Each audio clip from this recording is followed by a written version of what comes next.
Namita, Yes, sir. Namita joined a few minutes back, but then left. Rejoined and left. Oh, So, so all these classes you are attending alone? no, sir. ନାଇଁ sir ଆହୁରି ବି ମାନେ ବହୁତ କମ attend କରନ୍ତି କିନ୍ତୁ ପ୍ରାୟ ଦିନ ମୁଁ ମୁଁ ହିଁ ଜାଣିଛି ମୋ ଇନଫର୍ମେସନ ହଉଛି 10-12 ଜଣ କଣ ଅଛନ୍ତି, କିନ୍ତୁ ଆଟେଣ୍ଡ ନାଇଁ କରୁଛନ୍ତି ସାର୍ କେତେ ଜଣ? ନାଇଁ ସାର୍ ଆସନ୍ତି ଜଏନ୍ କରନ୍ତି ବାକି କିଛି ଦିନ ହେଲାଣି ମାନେ ଜଣେ ଦି ଜଣ ଏମତି 3 ଜଣ 4 ଜଣ ଏମିତି ରୁହନ୍ତି ନହେଲେ କରୁଥାନ୍ତି 10 ଜଣ 12 ଜଣ 15 ଜଣ ବି ହଁ, କରୁଥାନ୍ତି। ମୁଁ ସେ 10-12 ଜଣ ବୋଲି ଶୁଣିଥିଲି। ଆଜ୍ଞା ସାର୍। ହୁଁ। ଆଜି ଅନ୍ୟ କ୍ଲାସ ନଥିଲା? ନାଇଁ ସାର୍ ଆଜି ତ ଏବେ ହିଁ 4ଟାରେ ହିଁ ପ୍ରତ୍ୟେକ ଦିନ ହୁଏ। ପ୍ରତ୍ୟେକ ଦିନ ସନ୍ଧ୍ୟାରୁ 4ଟାରେ ହିଁ ହୁଏ। ଆଚ୍ଛା, ଆଚ୍ଛା, ଆଜ୍ଞା ଆଚ୍ଛା। ସାର୍ ସାର୍ ମାନେ ସୋମବାର ଶୁକ୍ରବାର ବନ୍ଦ। ଆଜ୍ଞା ସାର୍। ହୁଁ। ତମେ କୋଉ କଲେଜରେ ବିଏ କରିଥିଲ? ମୁଁ ତ ମାନେ ମୁଁ ଆମର ବାଲେଶ୍ୱର ଡିଷ୍ଟ୍ରିକ୍ଟର ଜଳେଶ୍ୱରରେ ଜଳେଶ୍ୱରରେ। ଟିକବେ କଲେଜ। ରହୁଛ ଜଳେଶ୍ୱରରେ ତ? ନାଇଁ ସାର୍ ଏଇନା ତ ମୁଁ ଜଳେଶ୍ୱରରେ ବି ନାହିଁ ମୁଁ ଏଇନା ବାଙ୍ଗିରିପୋଷିରେ ଅଛି ମାନେ ମୟୂରଭଞ୍ଜ ଡିଷ୍ଟ୍ରିକ୍ଟରେ ବାଙ୍ଗିରିପୋଷି ବ୍ଲକରେ। ଜାଣିଛି। ଆଜ୍ଞା ସାର୍। ଆଉ 2 ଜଣ ଜଏନ୍ କରିଛନ୍ତି, ଆଜ୍ଞା ନମିତା, ସାର୍ ସ୍ଵାଗତିକା। ଆଜ୍ଞା ସାର୍। ତମେ ପାସ୍ କରିଥିଲ କୋଉ କଲେଜରୁ? ମୁଁ ସେଇ ଡିକେ କଲେଜରୁ ଗ୍ରାଜୁଏସନ୍ ମୋର ଡିକେ କଲେଜ ଟିକେ ତାପରେ କଲେଜ। ତ ହଁ ସେତେବେଳେ ମୁଁ 2012ରୁ ଗ୍ରାଜୁଏସନ୍ କମ୍ପ୍ଲିଟ୍ କଲିଣି। ହୁଁ ହୁଁ। ତାପରେ ମୁଁ ଏଇନା ଜବ୍ ବି କରୁଛି। ହଁ ସେ ଜବ୍ କଣ କରୁଛ? ଟିଚରସିପ୍। ଭଲ। ଆଜ୍ଞା କୋଉଠି ସାର୍ ବାଙ୍ଗିରିପୋଷିରେ? ଆଜ୍ଞା ସାର୍ ବାଙ୍ଗିରିପୋଷି ବ୍ଲକରେ। ଆଚ୍ଛା ଆଚ୍ଛା। ଆଚ୍ଛା ନମିତା? ହ୍ୟାଲୋ ନମିତା? ଆଜ୍ଞା ସାର୍ କୁହନ୍ତୁ। ନମିତା? ହଁ ନମସ୍କାର କୁହନ୍ତୁ। ନମସ୍କାର। ତମେ କୋଉଠୁ ବିଏ କଲ? DK college. ଡିକେ ଜଳେଶ୍ୱର? ଆଜ୍ଞା। ରହୁଛ ଜଳେଶ୍ୱରରେ? ନାଇଁ ଏବେ ବାଲେଶ୍ୱରରେ। ଆଁ? ବାଲେଶ୍ୱରରେ ସାର୍। ବାଲେଶ୍ୱରରେ। ଜବ୍ କରୁଛ କି? ଆଜ୍ଞା। କୋଉଠି? ମୁନ୍ସିପାଲିଟି। ଆଚ୍ଛା ମୁନ୍ସିପାଲିଟି। ଆଚ୍ଛା ଆଉ ହଟେ ବହୁତ ସ୍ୱାଗତିକା? Yes sir. କୋଉଠି ବିଏ କରିଥିଲ? ଆଜ୍ଞା? ଦିଟା ଖୋଲି ଦେଇଛ କି ମୋବାଇଲ ଏବଂ ଲ୍ୟାପଟପ୍? ଦିଟା ସାର୍ ଖୋଲିଦିଅ ଗୋଟେ ବନ୍ଦ କର ଡିଷ୍ଟର୍ବାନ୍ସ ହଉଛି। କୋଉ କଲେଜ ବିଏ କରିଥିଲ? Sir Marshaghai degree college. Marshaghai degree କଲେଜରେ। ବର୍ତ୍ତମାନ ରହୁଛ ମାର୍ଶାଘାଇରେ? ଆଜ୍ଞା। ଆଚ୍ଛା। ଡିଷ୍ଟର୍ବାନ୍ସ ହଉଛି କୋଉଠି? ଆଚ୍ଛା ମୁଁ ହଉଛି ଗଣେଶ ପ୍ରସାଦ ଦାସ। ଉତ୍କଳ ୟୁନିଭର୍ସିଟି ବାଣୀବିହାରରେ ଥିଲି ପ୍ରଫେସର ଫିଲୋସଫି। 2005ରେ ରିଟାୟାର କଲି। ରହୁଛି ଭୁବନେଶ୍ୱରରେ। ଆଗରୁ ବି ମୋର କେତେବେଳେ କ୍ଲାସ୍ ନେଉଥିଲି କୋର୍ ଫିଲୋସଫିରେ। ଏବଂ ଏଇ ସେଗମେଣ୍ଟଟା ବି ପଡ଼ିଥିଲା ଗୋଟେ ଥର। Peace and conflict resolution. ଏଥର ପୁଣି ଦେଇଛନ୍ତି ପିସ୍ ଆଣ୍ଡ କନଫ୍ଲିକ୍ଟ ରେଜଲ୍ୟୁସନ ବିଷୟରେ କିଛି କଥା ହେବା ପାଇଁ। ଆଚ୍ଛା ସେ ତମ ଭିତରୁ କେତେକ ତ କେବେଠୁ ପାସ୍ କଲଣି ସେ ଫିଲୋସଫି ମନେ ଅଛି ନା ତମର? କିରେ ମମତା ଫିଲୋସଫି ମନେ ଅଛି ନା ଆଉ? ସାର୍ ଏଇନା ତ ଅଳ୍ପ ଅଳ୍ପ ମନେ ଅଛି ତାପରେ କେତେ ଗୁଡା କ୍ଲାସ କଲିଣି ଟିକେ ଟିକେ ମାନେ ସମ୍ୟକ ସମ୍ୟକ ଧାରଣା ଆଗରୁ ତ ଥିଲା ତାପରେ ଟିକେ ମେମୋରି ମାନେ ପୁଣି ଥରେ ମନେ ପଡିଯାଉଛି ଆଉ। ନା ଠିକ ଯେ ମୁଁ ଆଜ୍ଞା ପଚାରିବାର ଉଦ୍ଦେଶ୍ୟ ହେଲା ଆଜ୍ଞା ଯେ ସାର୍ ଫିଲୋସଫି ବିଷୟରେ ସାଧାରଣରେ ଠିକ ଧାରଣାଟି ନାହିଁ। ଆଜ୍ଞା ଫିଲୋସଫି କଣ ଫିଲୋସଫି କଣ କରେ ଏ ବିଷୟରେ ସାଧାରଣରେ ଟିକେ ଧାରଣା ନାହିଁ। କେମିତି ନାହିଁ ମୁଁ କହିବି। ଆଜ୍ଞା ସେଇ ପାଇଁ ପଚାରିଲି। ତମେ କଣ ଫିଲୋସଫି ବିଷୟରେ ଜାଣିଛ ଟିକେ କହିଲ ଗୋଟେ ଦିଟା ମିନିଟରେ। କଣ ଏବଂ କଣ କରେ ସୂକ୍ଷ୍ମରେ କହିଲ ଟିକେ ଶୁଣିବା। ସାର୍ ଫିଲୋସଫି ହଉଛି ଫିଲୋସଫି ଆମକୁ କିଛି ନୂଆ ଜ୍ଞାନ ଦେଇଥାଏ କିନ୍ତୁ ଏଠି ଯୁକ୍ତି ଆଉ ତର୍ଜମା କରାଯାଇଥାଇ ପାରିବେ। କରାଯାଇ ପାରିବ ମାନେ ଗୋଟେ କଥାକୁ ନେଇକି ତାପରେ ସେଥିରେ ପୁଣି ପାଶ୍ଚାତ୍ୟ ଫିଲୋସଫି ଥାଏ। आधुनिक फिलोसफी भी से माने किछि थाई जो कि जुक्ति करके हम गोटे कथा उपरे सिद्धांत रे हमें पहुंची पारो एटा हमें माने पूर्वर जेमति हम बुद्धदेवଙ୍କ माने बुद्धिज्म जैनज्म विषय भी जानि पारे आ होची माने हम पाश्चात्य फिलोसफी विषय बहुत जनक कथा जेमति कि डेकांस को भीतर आ बर्कलेଙ୍କ विषय एमति सब विभिन्न जनकर दार्शनिक मानकर कथा हमको एथि कुआ जाइछि आ स्वागतिका तम विषय कह टिके फिलोसफी विषय कौन धारणा स्वागतिका हेलो स्वागतिका अनम्यूट करो कुह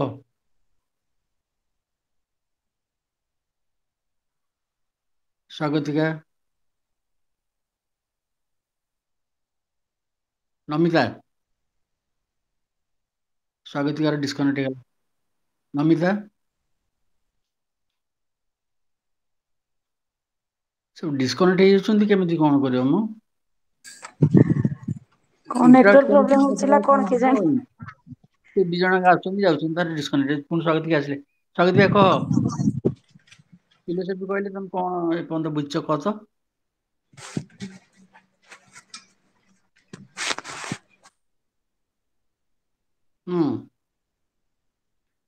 नमिता रिजन नमिता कह सर कोन हाँ फिलोसफी कहले तुम कोन बुझछ ए पर्यंत कह सुकुमारे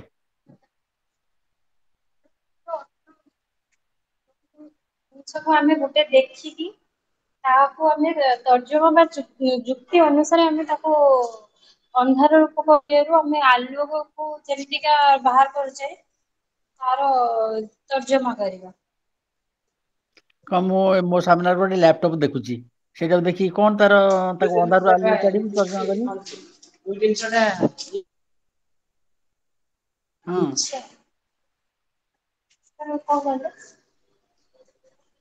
कौन है को शुण टे शुण टे शुण ताले प्रथम कथा है पैट्रिक भाई पढ़ी नब देखे भावुँ introduction to philosophy by George Patrick से जोड़िए कथा कहते भले मन देख शुण एवं दरकार पड़े लिखि रख टे गोटे कहते philosophy is thinking things through philosophy is thinking things through एटा में इंडियन फिलोसफी जो डिस्कशन करछे सेठी फिलोसफी को दर्शन बोली कहूचे एवं दर्शन रो अर्थटा बे एमिति जे दृश्यते अनेन इति दर्शन जहा द्वारा देखा जाए कोनटा देखा जाए कोन चश्मा द्वारा देखा जाए कोन सी चश्मा का होची दर्शन ना कोन जहा द्वारा स्थितिर स्वरूप देखा जाए स्वरूप तर एसेंस देखा जाए दृश्यता अनेन इति दर्शन से इंग्रेजी से कही philosophy is thinking things through तमें फिलोसफी है गोटे माध्यम जगत विषय रे जगतर सूक्ष्म तत्व एवं मूल तत्व एवं परम तत्व जानिबा पई ये गोटे माध्यम ठीक है से पैट्रिक आ गोटे डेफिनेशन देछन फिलोसफी रो सेटा मध्ये बहुत important philosophy is a thinking about the universe as a whole and man's place in it. Philosophy is thinking about the universe as a whole and man's place in it. जोड़े कथा रहा जगत विषय रे सामग्रिक चिंतन करिवो चिंता नुहे चिंतन जगत विषय रे सामग्रिक भाव रे चिंतन करिवो एवं से जगत रे मनुष्यर स्थान कोठी ता निर्धारण करिवो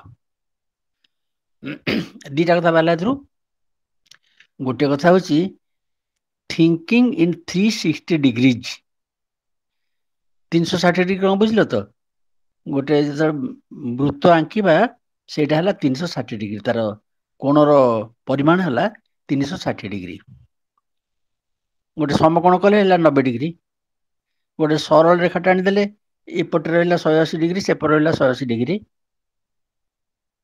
କିନ୍ତୁ ଗୋଟେ ମୁଣ୍ଡଳା ବୁଲେଇଦେଲେ, ଗୋଟେ ବୃତ୍ତ ଆଙ୍କିଦେଲେ ସେଇଟା 360 डिग्री ହେଇଗଲା। ସମ୍ପୂର୍ଣ୍ଣଟା ହଉଛି 360 डिग्री। ତାମାନେ philosophical thinking is 360 degree thinking। ଏବଂ ତା ଦେହରେ ଆଉ ଗୋଟେ ଗୁରୁତ୍ୱପୂର୍ଣ୍ଣ ଜିନିଷ ରହୁଛି, ସେଟା ହଉଛି ମଣିଷର ସ୍ଥାନ, ଅର୍ଥାତ୍ ମଣିଷର ଚରିତ୍ର କ'ଣ ହବ, ମଣିଷ କି କାମ କରିବ, କୋଉ ଉଦ୍ଦେଶ୍ୟରେ କାମ କରିବ, ଏଇ ସବୁ କଥା ରହିଲା। ସେଟା ଏଥିକାଲ ବୋଲି କୁହାଯାଇଛି। ତମେ ଜାଣିଥିବ, ତ ପୁରୁଣା ପାଠ ଏଇଟା, ଖାଲି ଗ୍ରାଉଣ୍ଡଟା କ୍ଲିୟର ନ କଲେ ଏ ବିଷୟରେ ଷ୍ଟଡି କରିବା ଠିକ ହବନି ବୋଲି ଭାବି କରିବାକୁ ଚାହିଁଲି। ଫିଲୋସଫିର 3ଟା ବ୍ରାଞ୍ଚ ଅଛି। ଗୋଟେ ହେଲା ଅଣ୍ଟୋଲୋଜି, ଆଉ ଗୋଟେ ହେଲା ଏପିଷ୍ଟେମୋଲୋଜି, ଆଉ ଗୋଟେ ହେଲା ଆକ୍ସିଓଲୋଜି। ଅଣ୍ଟୋଲୋଜି ମେଟାଫିଜିକ୍ସ ମଧ୍ୟ କୁହାଯାଇଛି। ଜଗତରେ ଅଛି କ'ଣ, what there is, what is there in the world, ଏଇଟା ଡିସ୍କସନ ହବ ଅଣ୍ଟୋଲୋଜି ବା ମେଟାଫିଜିକ୍ସରେ। ତାପରେ ହେଲା ଏପିଷ୍ଟେମୋଲୋଜି। ଏପିଷ୍ଟେମୋଲୋଜି ହେଲା ଜ୍ଞାନ ତତ୍ତ୍ୱ, ସେଟା ହେଲା ଆମର ତତ୍ତ୍ୱମୀମାଂସା। କୋଉଟା ଅଣ୍ଟୋଲୋଜିଟା বা ମେଟାଫିଜିକ୍ସଟା, ତତ୍ତ୍ୱ, କ'ଣ ତତ୍ତ୍ୱ ସବୁ ଅଛି ଜଗତରେ। এটা হচ্ছে জ্ঞাନ মীমাংসା, ଅର୍ଥାତ୍ what do I know, how do I know, ଏ ବିଷୟରେ। What do I know, how do I know, ତେଣୁକରି ଏଠି ପ୍ରମାଣ ଏବଂ ପ୍ରମେୟ, ଏଇନା ପ୍ରମାଣ କରିବା କଥା ତମ ଭିତରୁ କହୁଥିଲେ, ମମତା କହୁଥିଲା। ପ୍ରମାଣ ଏବଂ ପ୍ରମେୟ, ଏ ଦିଟା କଥା ଆମର ଏପିଷ୍ଟେମୋଲୋଜିରେ ଡିସ୍କସନ ହୁଏ। ଆଉ ଗୋଟେ ରହିଲା, ଆଉ ଗୋଟେ କ'ଣ ରହିଲା, ସ୍ୱାଗତିକ କହିପାରିବ? ଗୋଟେ ହେଲା ଅଣ୍ଟୋଲୋଜି ବା ମେଟାଫିଜିକ୍ସ, ଆଉ ଗୋଟେ ହେଲା ଏପିଷ୍ଟେମୋଲୋଜି, ଆଉ ଗୋଟେ କ'ଣ ରହିଲା? ଆଉ ଗୋଟେ ହେଲା ଆକ୍ସିଓଲୋଜି। ଆକ୍ସିଓଲୋଜି ପୁଣି 2 ଭାଗରେ ବିଭକ୍ତ। ଆକ୍ସିଓଲୋଜିଟା କ'ଣ? ମୂଲ୍ୟ ତତ୍ତ୍ୱ, ମୂଲ୍ୟବୋଧ ତତ୍ତ୍ୱ। ଗୋଟେ ହେଲା ଏଥିକ୍ସ, ଆଉ ଗୋଟେ ହେଲା ଏସ୍ଥେଟିକ୍ସ। ଗୋଟେ ହେଲା ମୋରାଲ ଭ୍ୟାଲ୍ୟୁଜ, ଆଉ ଗୋଟେ ହେଲା ଏସ୍ଥେଟିକ୍ସ ଭ୍ୟାଲ୍ୟୁଜ। ଏସ୍ଥେଟିକ୍ସ ହେଉଛି ସୌନ୍ଦର୍ଯ୍ୟ ତତ୍ତ୍ୱ, ଏଇଟା ହେଲା ଆମର, ଏଥିକ୍ସଟା ହେଲା ନୀତି ତତ୍ତ୍ୱ। ଠିକ ହେଲା ତ? ଏଠି ବର୍ତ୍ତମାନ ଠିକ ଅଛି? ଆଜ୍ଞା ସାର୍। ଆଚ୍ଛା, ତାପରେ ଆଉ ଗୋଟେ କଥା ଜାଣ, ସେଇଟା ହଉଛି ଇମ୍ପୋର୍ଟାଣ୍ଟ କଥା, ସେଇଟା ହୁଏତ କେହି କହିନଥିବେ, ସେଇଟା ହୁଏତ ଜାଣିନଥିବ। 19ଶ ଶତାବ୍ଦୀ ପର୍ଯ୍ୟନ୍ତ ଫିଲୋସଫିର ଗୋଟିଏ ଧାରା ଥିଲା। 19ଶ ଶତାବ୍ଦୀ ପରେ 20ଶ ଶତାବ୍ଦୀର ଆରମ୍ଭରେ, ଅର୍ଥାତ୍ ଅନ୍ତତଃ 124 ବର୍ଷ ପୂର୍ବେ, ଫିଲୋସଫିରେ ବିଶେଷ କରି ପାଶ୍ଚାତ୍ୟ ଦର୍ଶନରେ ଯୋଉ ଧାରାଟା କି ଆମକୁ ମଧ୍ୟ ପ୍ରଭାବିତ କରିବ, ସେଇଟା ହଉଛି ଫିଲୋସଫିକୁ ସିଙ୍ଗୁଲାରରେ ଆମେ ନଉଥିଲୁ, କିନ୍ତୁ 20ଶ ଶତାବ୍ଦୀର ଆରମ୍ଭରେ ଫିଲୋସଫିକୁ ଆମେ ପ୍ଲୁରାଲରେ ନେଲୁ। ଅର୍ଥାତ୍ କ'ଣ କହିବାକୁ ଚାହିଁଲି, we do not have a philosophy। ଯେତେବେଳେ ପଚାରି ଦଉଛୁ ହ୍ୱାଟ ଇଜ୍ ଫିଲୋସଫି, ମୁଁ ବି ପଚାରିଲି ନା ହ୍ୱାଟ ଇଜ୍ ଫିଲୋସଫି, କିନ୍ତୁ ସେପରି ନ ପଚାରିକିରି ଫିଲୋସୋଫିଜ ବିଷୟରେ ଆଲୋଚନା ଏବଂ ପ୍ରଶ୍ନ ହବା ଉଚିତ। ଫିଲୋସଫିଜ କହିଲେ ଯେମିତିକା ଏଗୁଡ଼ା କେମିତି ଜାଣିଥିବ, ଯେମିତି ଫିଲୋସଫି ରିଲିଜନ ତମର କୋର୍ସରେ ଅଛି, ଯେମିତିକା ଇଏ ହୁଏତ କୋର୍ସ ନଥିବ, ଫିଲୋସଫି ଅଫ୍ ଲାଙ୍ଗୁଏଜ ଗୋଟେ ଅଛି, ଗୋଟେ ଫିଲୋସଫି ଅଫ୍ ସାଇନ୍ସ ଅଛି।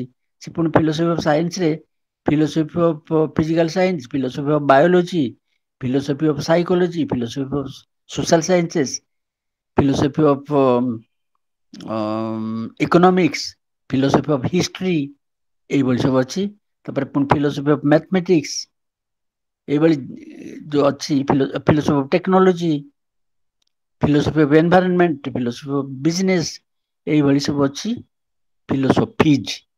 ଏମିତି ସବୁ କାହିଁକି ହେଇଛି ନା, ଯଦି ଏଇଟା ହେଲା ଥିଙ୍କିଂ ଥିଙ୍ଗସ୍ ଥ୍ରୁ, ଏବଂ ଏଇଟା ଯଦି ହେଲା ଗୋଟେ ମାଷ୍ଟର ଡିସିପ୍ଲିନ, ତାହେଲେ ପ୍ରତି ଡିସିପ୍ଲିନ ସହିତ ତାର ଗୋଟେ ଫିଲୋସଫିକାଲ ସେଗମେଣ୍ଟ ରହିବ, ଯୋଉଥିରେ ତାର ତତ୍ତ୍ୱ ବିଷୟକ, ଯେମିତି ଇକୋନୋମିକ୍ସ, ଫିଲୋସଫି ଅଫ୍ ଇକୋନୋମିକ୍ସ ହେଲେ ଫିଲୋସଫି ଇକୋନୋମିକ୍ସର ତତ୍ତ୍ୱ ବିଷୟରେ ଫିଲୋସଫିକ ଆଲୋଚନା ହେବ।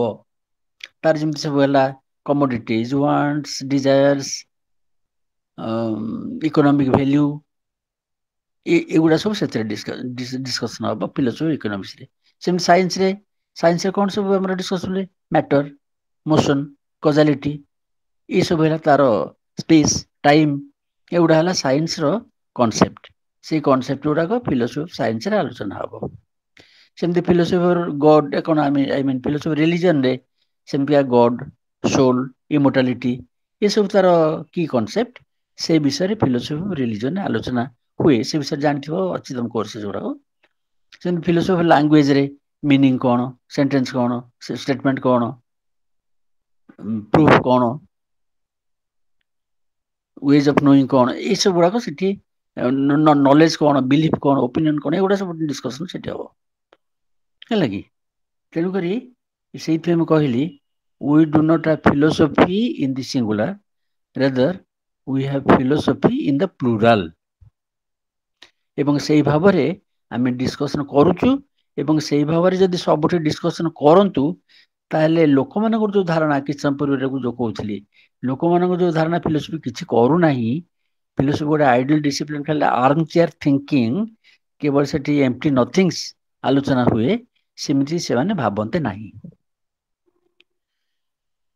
ସେଟା କେମିତି ରେଲିଭାଣ୍ଟ, ସେଟା ପ୍ରତି ଅର୍ଗାନାଇଜ ଡିସିପ୍ଲିନ ସହିତ ଫିଲୋସଫିଟା ଯଦି ପଢାଯାଆନ୍ତା, ଯଦି ସେଇଭଳି ଭାବରେ ଆଲୋଚନା ହଉଥାନ୍ତା, ତାହେଲେ ସେମିତି ଫିଲୋସଫି ବିଷୟରେ ସାଧାରଣ ଧାରଣା ରହନ୍ତା ନାହିଁ। ଠିକ ଅଛି ନା? ତାପରେ ଲୋକଙ୍କର ଆଉ ଗୋଟେ ଧାରଣା, ଯୋଉ ଧାରଣାରୁ ଆମେ ବର୍ତ୍ତମାନ ଏଠି ପିସ୍ ଏବଂ କନଫ୍ଲିକ୍ଟ ରିଜଲ୍ୟୁସନ ବିଷୟରେ ଡିସ୍କସନ କରିବା ପାଇଁ ଆମକୁ ଦିଆଯାଇଛି, ଏବଂ ସେଟା ଗୋଟେ ପେପର ହିସାବରେ ଅଛି। ସେଟା ହଉଛି ଯେ philosophy is a social science, ଏବଂ ଏଇ ଯୋଉ ପିସ୍ ଏବଂ କନଫ୍ଲିକ୍ଟ ରିଜଲ୍ୟୁସନ, ଇଏ ସବୁ ସୋସିଆଲ ଆଫେୟାର। ତେଣୁକରି ଏଇଗୁଡିକ ଯଦି କୋଉଠି ଡିସ୍କସନ ହବ, ସେଟା ସୋଶାଲ ସାଇନ୍ସର ହବ, ଏବଂ ସେଟା ଜେନେରାଲ କନସେପ୍ଟ ସବୁ ହେଇଥିବାରୁ ପିସ୍, କନଫ୍ଲିକ୍ଟ ରିଜଲ୍ୟୁସନ, ତାକୁ ଫିଲୋସଫି ଆଲୋଚନା କରିବ। କିନ୍ତୁ ମୁଁ ସବୁବେଳେ ଏଇଟା କହିବାକୁ ଚାହେଁ ଯେ ପିସ୍ ଏବଂ କନଫ୍ଲିକ୍ଟିଂ ରିଜଲ୍ୟୁସନ୍ସ କଣ, କନଫ୍ଲିକ୍ଟ ନୁହେଁ, ପିସ୍ ଏବଂ କନଫ୍ଲିକ୍ଟ ରିଜଲ୍ୟୁସନ ଇଏ ଗୋଟେ ଅର୍ଗାନାଇଜ୍ଡ ଡିସିପ୍ଲିନ ନୁହଁ। ପିସ୍ ଏବଂ କନଫ୍ଲିକ୍ଟ ରିଜଲ୍ୟୁସନ ଇଏ ହଉଛି ପାର୍ଟ ଅଫ କଲଚର ଷ୍ଟଡିଜ। ଏଗୁଡ଼ା ସବୁ କଲଚର ଷ୍ଟଡି ଗୋଟେ ଅର୍ଗାନାଇଜ୍ଡ ଡିସିପ୍ଲିନ। କଲଚର ଷ୍ଟଡି ଗୋଟେ ଡିପାର୍ଟମେଣ୍ଟ ମଧ୍ୟ ଥାଇପାରେ, ଗୋଟେ ୟୁନିଭର୍ସିଟି ଅଛି ଆମର, university of culture, Utkal university of culture ଭୁବନେଶ୍ୱରରେ ଅଛି। ତେଣୁକରି ସେ କଲଚର ଷ୍ଟଡିଜରେ ଏସବୁ ଜିନିଷ ଆସିବା କଥା, ଫିଲୋସଫିରେ ଏସବୁ ଜିନିଷ ଆସିବା କଥା ନୁହେଁ।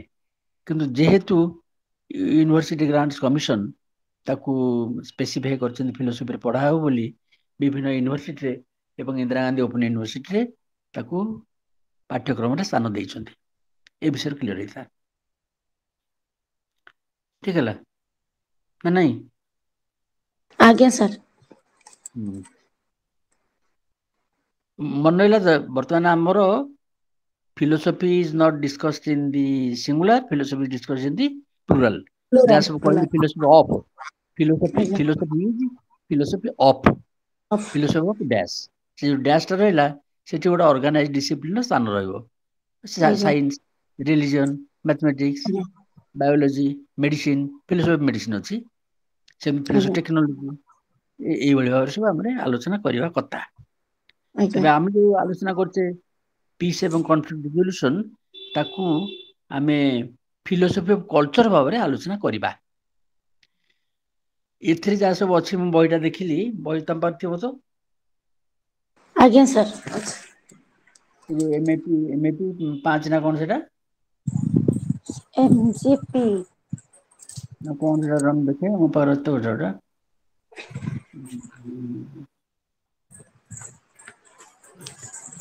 ମନେ ଠିକ ଥାଏ ନା କଣ ଗୋଟେ? ଏଟା ହଉଛି MGP 005। MGP 005 ନାଇଁ? ଆଜ୍ଞା sir, introduction to peace and conflict resolution. ସେମିତିଆ ଅଛି।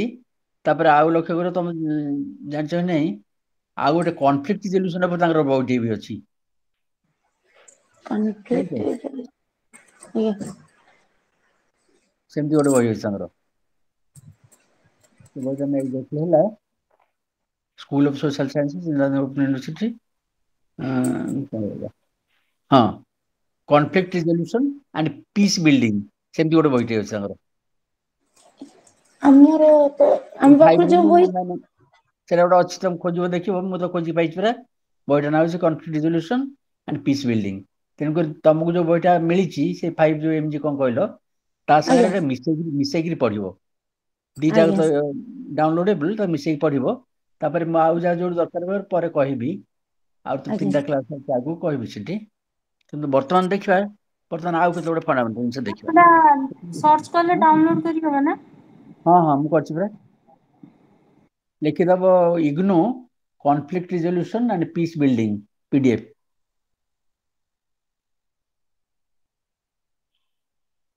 conflict resolution and peace building।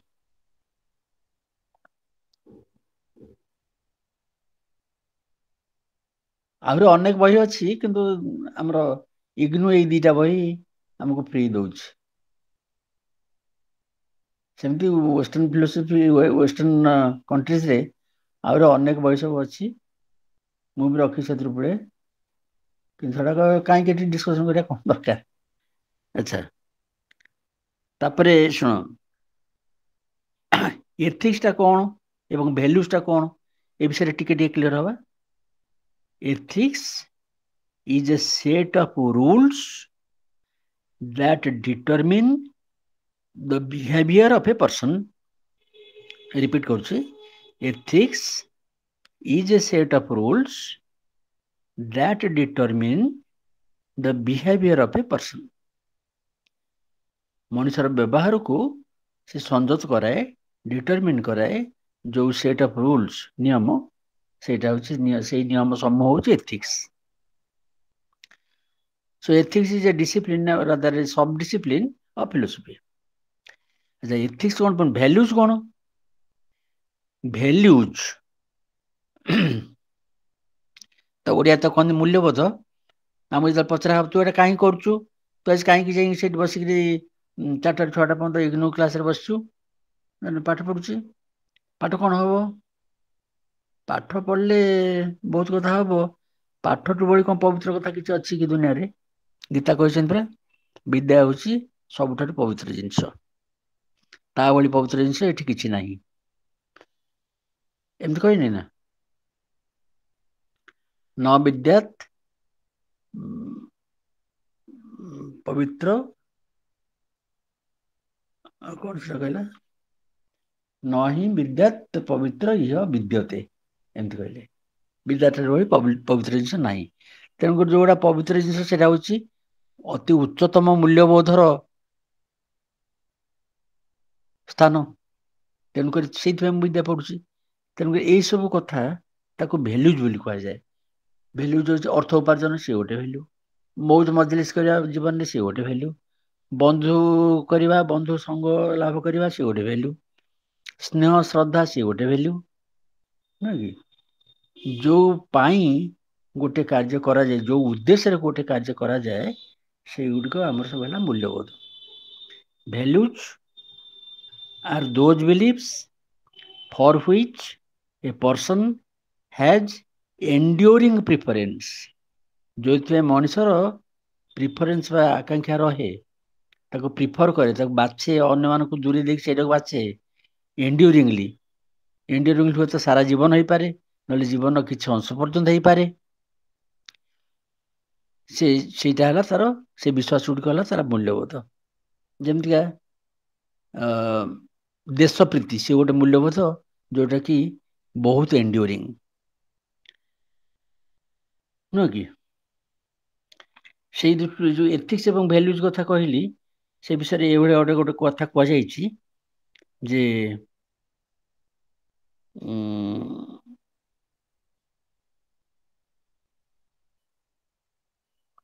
ethics constraints ethics କଣ ହେଲା a set of values that determine human behavior।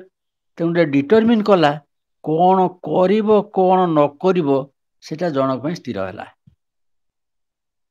ହବାରୁ ଯାହା ନ କରିବ ସେଠି ତାକୁ ରିଷ୍ଟ୍ରେନ୍ କରାହେଲା ଏଟା କରିବୁ ନାହିଁ ମିଥ୍ୟା କହିବୁ ନାହିଁ ଚୋରି କରିବୁ ନାହିଁ, ଅପବାଦ ଦବୁ ନାହିଁ, ଏଇସବୁ ଦେଶ ବିରୋଧୀ କାର୍ଯ୍ୟ କରିବୁ ନାହିଁ, ତାକୁ ରିଷ୍ଟ୍ରେନ୍ କରାହେଲା। ସୋ ଏଥିକ୍ସ ରିଷ୍ଟ୍ରେନ୍ସ ବା କନଷ୍ଟ୍ରେନ୍ସ। ତାପରେ ଭ୍ୟାଲ୍ୟୁଜ କ'ଣ କରେ ତାହେଲେ? ଭ୍ୟାଲ୍ୟୁଜ ମୋଟିଭେଟ୍। ଏଇ ଯୋଉ ବିଶ୍ୱାସ ଗୁଡ଼ାକ ମଣିଷକୁ କାର୍ଯ୍ୟରେ ଅନୁପ୍ରାଣିତ କରାଏ, ମୋଟିଭେଟ୍ କରାଏ। ଏଇ ଯୋଉ ବିଦ୍ୟା କଥାଟା କହିଲି, ବିଦ୍ୟା ଯଦି ଗୋଟେ ଭ୍ୟାଲ୍ୟୁ ହେଲା ତାହେଲେ ଆମକୁ ମୋଟିଭେଟ୍ କରେଇବ, ଯାଇକିରି 4ଟା 6ଟା ପର୍ଯ୍ୟନ୍ତ ଅନଲାଇନ୍ କ୍ଲାସରେ ବସ, ସେଠି ଯାହା ଆଲୋଚନା ହଉଛି ଶୁଣ। ଏଇ ହେଲା କଥା। ଯୋଉ ଭ୍ୟାଲ୍ୟୁଜ ମୋଟିଭେଟ୍ ଆଣ୍ଡ ଏଥିକ୍ସ କନଷ୍ଟ୍ରେନ୍ସ। ଠିକ ହେଲା। ଏ ଯୋଉ ଏଥିକ୍ସ ଏବଂ ଭ୍ୟାଲ୍ୟୁଜ, ଦେ ଆର୍ କନସର୍ନଡ ୱିଥ ହ୍ୟୁମାନ ଆକ୍ସନ। ମଣିଷ ଯାହା କିଛି କରୁଛି ସେଇ ସଂକ୍ରାନ୍ତରେ ଏଥିକ୍ସ ଏବଂ ଭ୍ୟାଲ୍ୟୁଜ ର ଆଲୋଚନା। ବୁଝୁଛ ତ? ସେ ଯୋଉ ଆକ୍ସନ ଗୁଡାକ ପୁଣି ପଜିଟିଭ ହେଇପାରେ, ନେଗେଟିଭ ହେଇପାରେ। କେତେ ଗୋଟେ ଜିନିଷ ମୁଁ କରେ ସେ ଏଥିକାଲି ମୂଲ୍ୟବୋଧ ଦୃଷ୍ଟିରୁ କରେ, ଏବଂ କେତେ ଗୋଟେ କାର୍ଯ୍ୟ କରେ ନାହିଁ ସେଇ ମୂଲ୍ୟବୋଧ ଦୃଷ୍ଟିରୁ। ମନେ କରାଯାଉ କେମିତି କୋଉ ମୂଲ୍ୟବୋଧ ଦୃଷ୍ଟିରୁ କୋଉଠି ଗୋଟେ ରାସ୍ତାରେ ଆକ୍ସିଡେଣ୍ଟ ହେଇଛି, ସେ ଲୋକମାନେ ସବୁ ରୁଣ୍ଡ ହେଇଯାଇଛନ୍ତି। ଯୋଉଟା ଅଧିକ ପାୱାରଫୁଲ ଗାଡି, ସାଇକେଲ ସହିତ ମୋଟର ସାଇକେଲ ହେଲେ ପାୱାରଫୁଲ ହେଲା ମୋଟର ସାଇକେଲଟା, ମୋଟର ସାଇକେଲ ସହିତ କାର ଯଦି ହେଲା, କାରଟା ହେଲା ଅଧିକ ବଳଶାଳୀ। ଯୋଉଟା ବଳଶାଳୀ ଗାଡି ତା ଓନର ବା ଡ୍ରାଇଭରକୁ ବାଡଉଛନ୍ତି। ମୁଁ ଯଦି ତାଙ୍କ ସାଙ୍ଗରେ ମିଶିକି ବାଡେଇ ଯିବି, ସିଏ ଗୋଟେ ରକମର ମୂଲ୍ୟବୋଧ ହବ। ମୁଁ ଯଦି ସେଠି ନ ବାଡେଇକି ରହିଗଲି, ସିଏ ଆଉ ଗୋଟେ ରକମ ମୂଲ୍ୟବୋଧ ହବ। So by refraining from action, by not taking part in a particular action is also a value. ବୁଝୁଛ? So values could be positive and values could be negative. Negative value ମଧ୍ୟ ମଙ୍ଗଳକର ବହୁ ସମୟରେ ହୁଏ, ଆଉ ପଜିଟିଭ ଯୋଉଗୁଡାକ ସେ ମଧ୍ୟ ବେଳେବେଳେ ଅମଙ୍ଗଳକର ହେଇପାରେ। ମୁଁ ଯେ ପଜିଟିଭ ଆକ୍ସନ ନେଲି, ବାଡେଇଲି ସମସ୍ତଙ୍କୁ ଯାଇକିରି କିଛି ନ ବୁଝିକିରି, ଭୁଲ ହୁଏତ ହେଇଥିବ ସାଇକେଲ ବାଲାର, କିନ୍ତୁ ମୋଟର ସାଇକେଲ ବାଲା ମାଡ ଖାଉଛି, ମୁଁ ମାଡ ଦେଲି। ଏଇଗୁଡା ଠିକ ଅଛି। ତାପରେ ଗୋଟେ ବହୁତ ଇମ୍ପୋର୍ଟାଣ୍ଟ କଥା ଜଣେ ଦାର୍ଶନିକ କହିଛନ୍ତି, ଦାର୍ଶନିକ ନାଁ ହଉଛି ଲୁଡୱିଗ ୱିଟଗେନଷ୍ଟାଇନ, LUDWIG, ଲୁଡୱିଗ ୱିଟଗେନଷ୍ଟାଇନ, WITTGENSTEIN,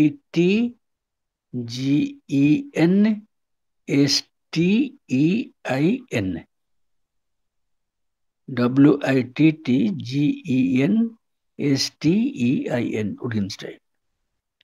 ଅଷ୍ଟ୍ରିଆର ଫିଲୋସୋଫର ସିଏ ଗୋଟେ କହିଲେ ବହୁତ ଭଲ କଥା, ଇମ୍ପୋର୍ଟାଣ୍ଟ କଥା।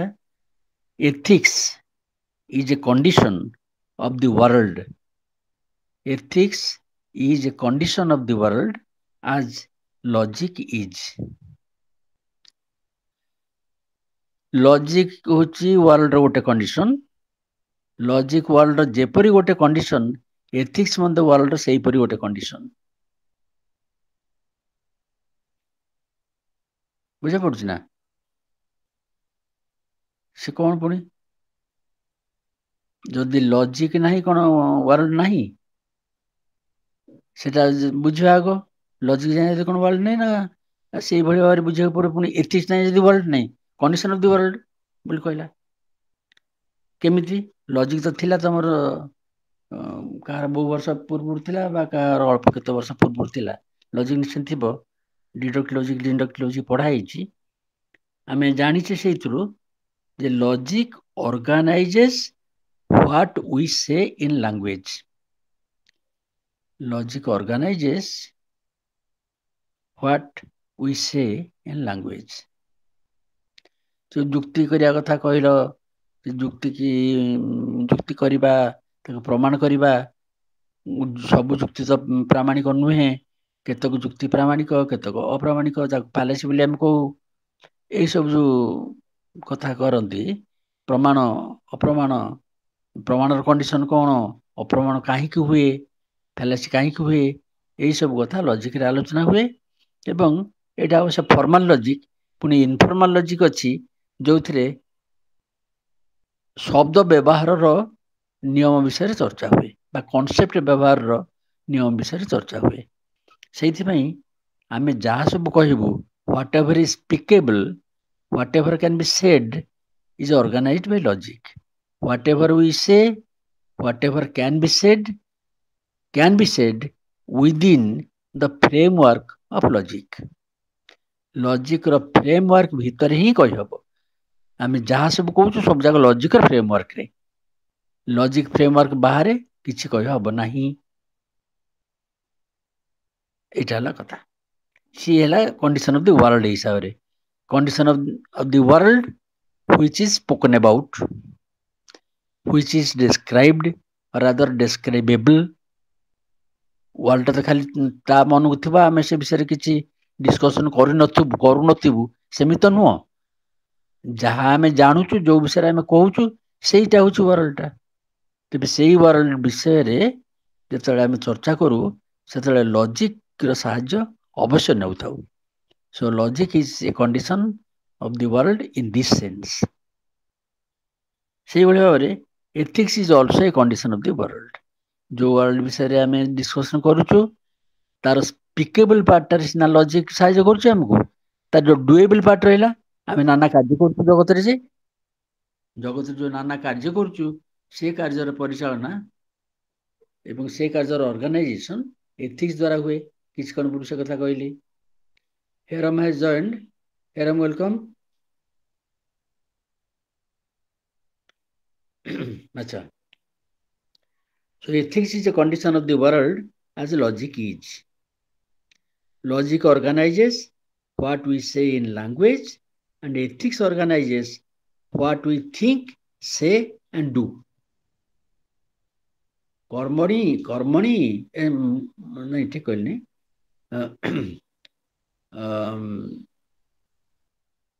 मनसी बाचा एवं कर्मणि, जहाँ किसी चिंता करी, जहाँ किसी कहिबी, जहाँ किसी करी, से सब शुभंकर ढंग करी।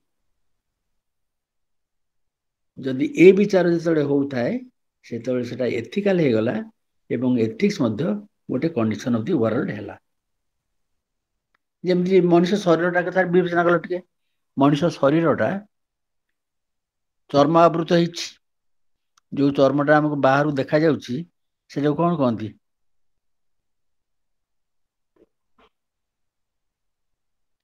हाइपोडर्मिस नुह कि, एवं ता तले आउ गोटे आस्तरण चर्म अच्छी सेटा हला डर्मिस, ता तले आउ गोटे आस्तरण चर्म अच्छी सेटा हला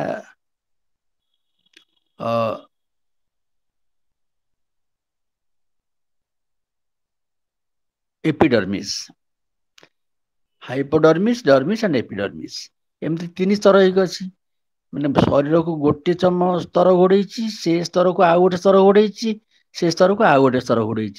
जमी मनुष्य शरीर कन्स्ट्रक्शन एमती स्ट्रक्चरटा यहीपरी, सेमती आमर वर्ल्ड स्ट्रक्चर मध्य सेहीपरी। वर्ल्ड विषय रे जेतेबेले आम आलोचना करू सेतेबेले लॉजिक रो एवं एथिक्स रो सम परिमाण रे साहाय्य नहीं थाउ। तारी मध्य देई जगत विषय को जेते सब कथा से विषय आलोचित होता है। कहीं मनुष्य हूँ गोटे प्राणी जे भाषा रे भाव प्रकाश करे एवं भाषा रे एवं तार कर्मेन्द्रिय साहाय्य रे से जगत नाना रकम कर्म करे। एवं मनुष्य गोटे बुद्धि अच्छी जो थे से भल मंद विचार करुए। एटा भल सेटा मंद, एटा शुभंकर सेटा अशुभंकर इत्यादि ये विचार से करुए। डिस्टिंक्शन गुड़ा सब केमती अच्छी, राइट रंग, गुड बैड, आम ओडिया भाषा कहले हम हित अहित, श्रेय प्रेय। श्रेय प्रेय डिस्टिंक्शन आमर अच्छी एथिक्स पढ़ाई थो। श्रेयटा हूँ डिजायरेबल, प्रेयटा हूँ डिजायर्ड। प्रिय रु प्रेय डिजायर्ड, जहाँ कि आम सब चाहूँ सेटा डिजायर्ड, किंतु जहाँ चाहिए उचित सेटा श्रेय, श्रेष्ठ रु श्रेय सेटा डिजायरेबल। तेणुक जो भल मंद ଭୁଲ ଠିକ, ହିତ ଅହିତ, ଶ୍ରେୟ ପ୍ରେୟ, ଏ ଡିସିସନ ଗୁଡାକ ଏଥିକ୍ସରେ କରାଯାଉଥାଏ। ଏଇ ଯୋଉ ସବୁ ବିଚାର, ଏଟା ହେଲା ଏଥିକାଲିଟି, ଏଥିକାଲନେସ୍ ବା ଏଥିକାଲିଟି। ଏଥିକାଲିଟି ଇଜ ଇନଗ୍ରେନ୍ଡ, ଅନ୍ତର୍ନିହିତ ହେଇକି ଅଛି। Ethicality is ingrained in the rationality of man. ମ୍ୟାନକୁ କେମିତି ଡିଫାଇନ କରାଯାଇଛି? ମ୍ୟାନର ଗୋଟେ ଯୋଉଟା traditional definition, man is a rational animal.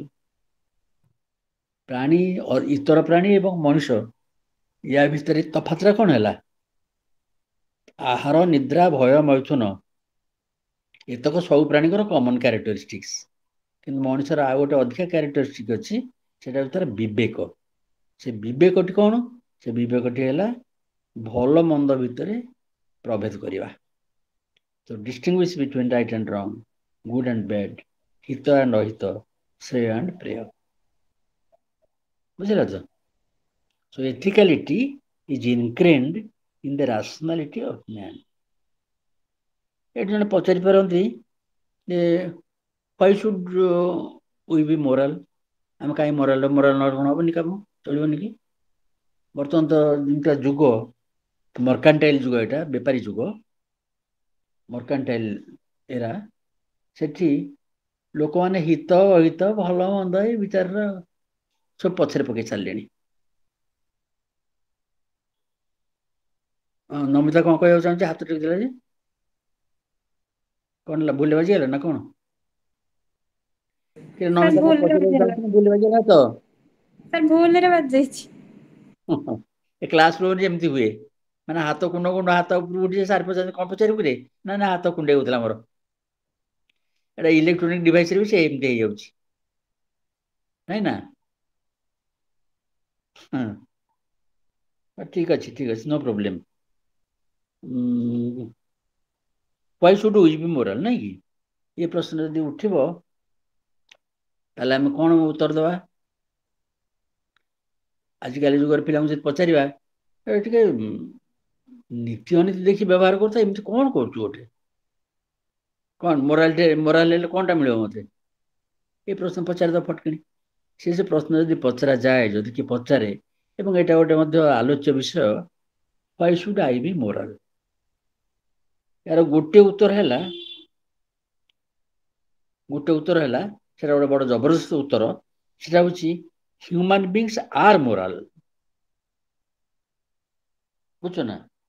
ବୁଝ ଭଲ କି, ଯୋଉଠି ନ ବୁଝିପାରେ ପଚାରିବ, ଆଉ ଯୋଉଠି ବୋର ଲାଗିବ ସେତେବେଳେ କହିବ, ଦେଇଦବା, ବିରତି ଦେଇଦବା, ପାଣି ଟିକେ ଆସିବ। ହ୍ୟୁମାନ ବିଙ୍ଗସ୍ ଆର୍ ମୋରାଲ। ଆଉ ସେଠି ପଚାରୁଛ କଣ ହ୍ୱାଇ ମୋରାଲ ବୋଲି? ଗୋଟେ ସେଇ ଭଳିଆ ପ୍ରଶ୍ନ, କିନ୍ତୁ ସେମିତି ଏକ୍ଜାକ୍ଟଲି ନୁହେଁ। ଗୋଲାପଟା ହଉଛି ଗୋଟେ ରଙ୍ଗର, ଗୋଲାପ ରଙ୍ଗର, ଲାଲ ରଙ୍ଗର। ଅବଶ୍ୟ ବର୍ତ୍ତମାନ ବିଭିନ୍ନ ରକମ ଗୋଲାପ ଫୁଲ ଫୁଟିଲାଣି ବୋଲି ମୁଁ ତାକୁ ଟିକେ ସମ୍ଭ୍ରମ ସହକାରେ କହିଲି, ହଳଦିଆ ଗୋଲାପ, ଧଳା ଗୋଲାପ, ବିଭିନ୍ନ ରକମ ଫୁଟିଲାଣି, ନେଳି ଗୋଲାପ। ଗୋଲାପଟା ତ ତାର ରଙ୍ଗଟା ହଉଛି ତାର ଗୋଲାପୀ, ସେଥିପାଇଁ ଗୋଲାପ ବୋଲି କହୁଛୁ। ତାପରେ ପଚାର why should it be rose colour?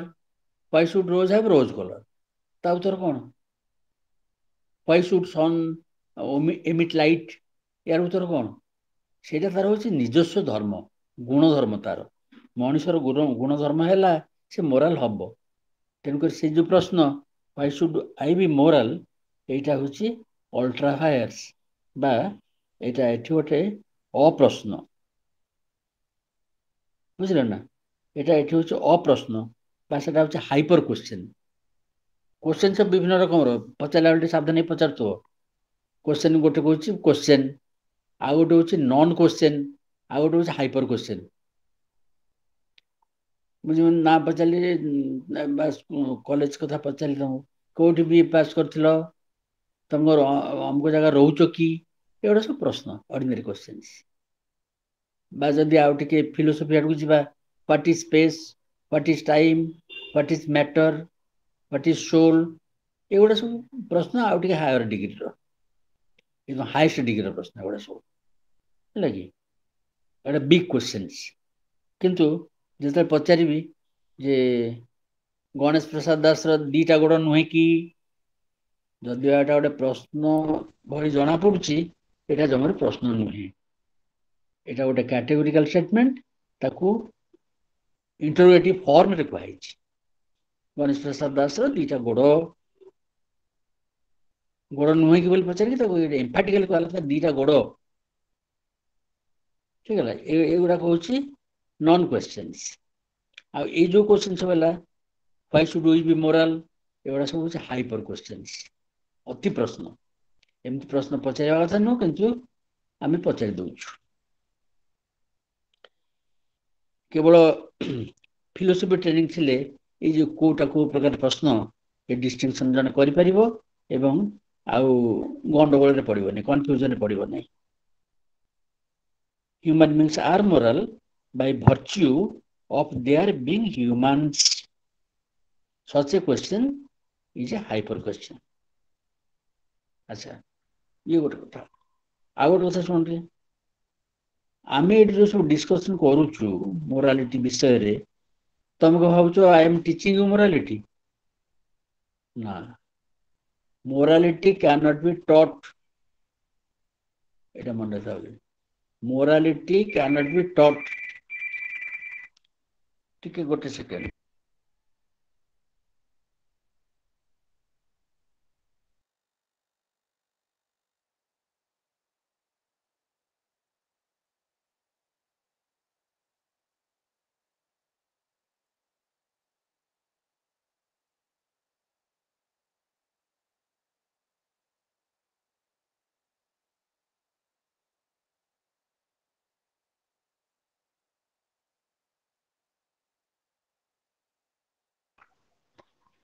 ଏଇ ଘରେ ରହିକି ଅନଲାଇନ କ୍ଲାସ ନେଲେ ଏଇ କଥା, ପାଣି ପିଇବାକୁ ଯିବ, ସେପଟ ଟିକେ ଡାକିଦବ, କବାଟ ଖୋଲିବ ଇତ୍ୟାଦି। ହଉ, sorry for that, for the discontinuity. Morality can't be taught. ଯୋଉମାନେ ସବୁ ପ୍ରବଚନ ଦଉଛନ୍ତି, ଏହା କରିବ ତାହା କରିବ ନାହିଁ, ସେମାନେ କଣ ତାକୁ ଟିଚ୍ କରୁଛନ୍ତି? ନା। ମୋରାଲିଟି ଯେତେବେଳେ ଟିଚ୍ କରିବନି, ତାହେଲେ କଣ କରିବେ? ମୁଁ ତା ଉତ୍ତରରେ କହେ, morality can only be caught. Caught ମାନେ CAUGHT। କ୍ୟାଚ୍ ମାନେ ଧରିବା, କଟ୍ଟା ତାର ହଉଛି ପାଷ୍ଟ ଏବଂ ପାଷ୍ଟ ପାର୍ଟିସିପଲ।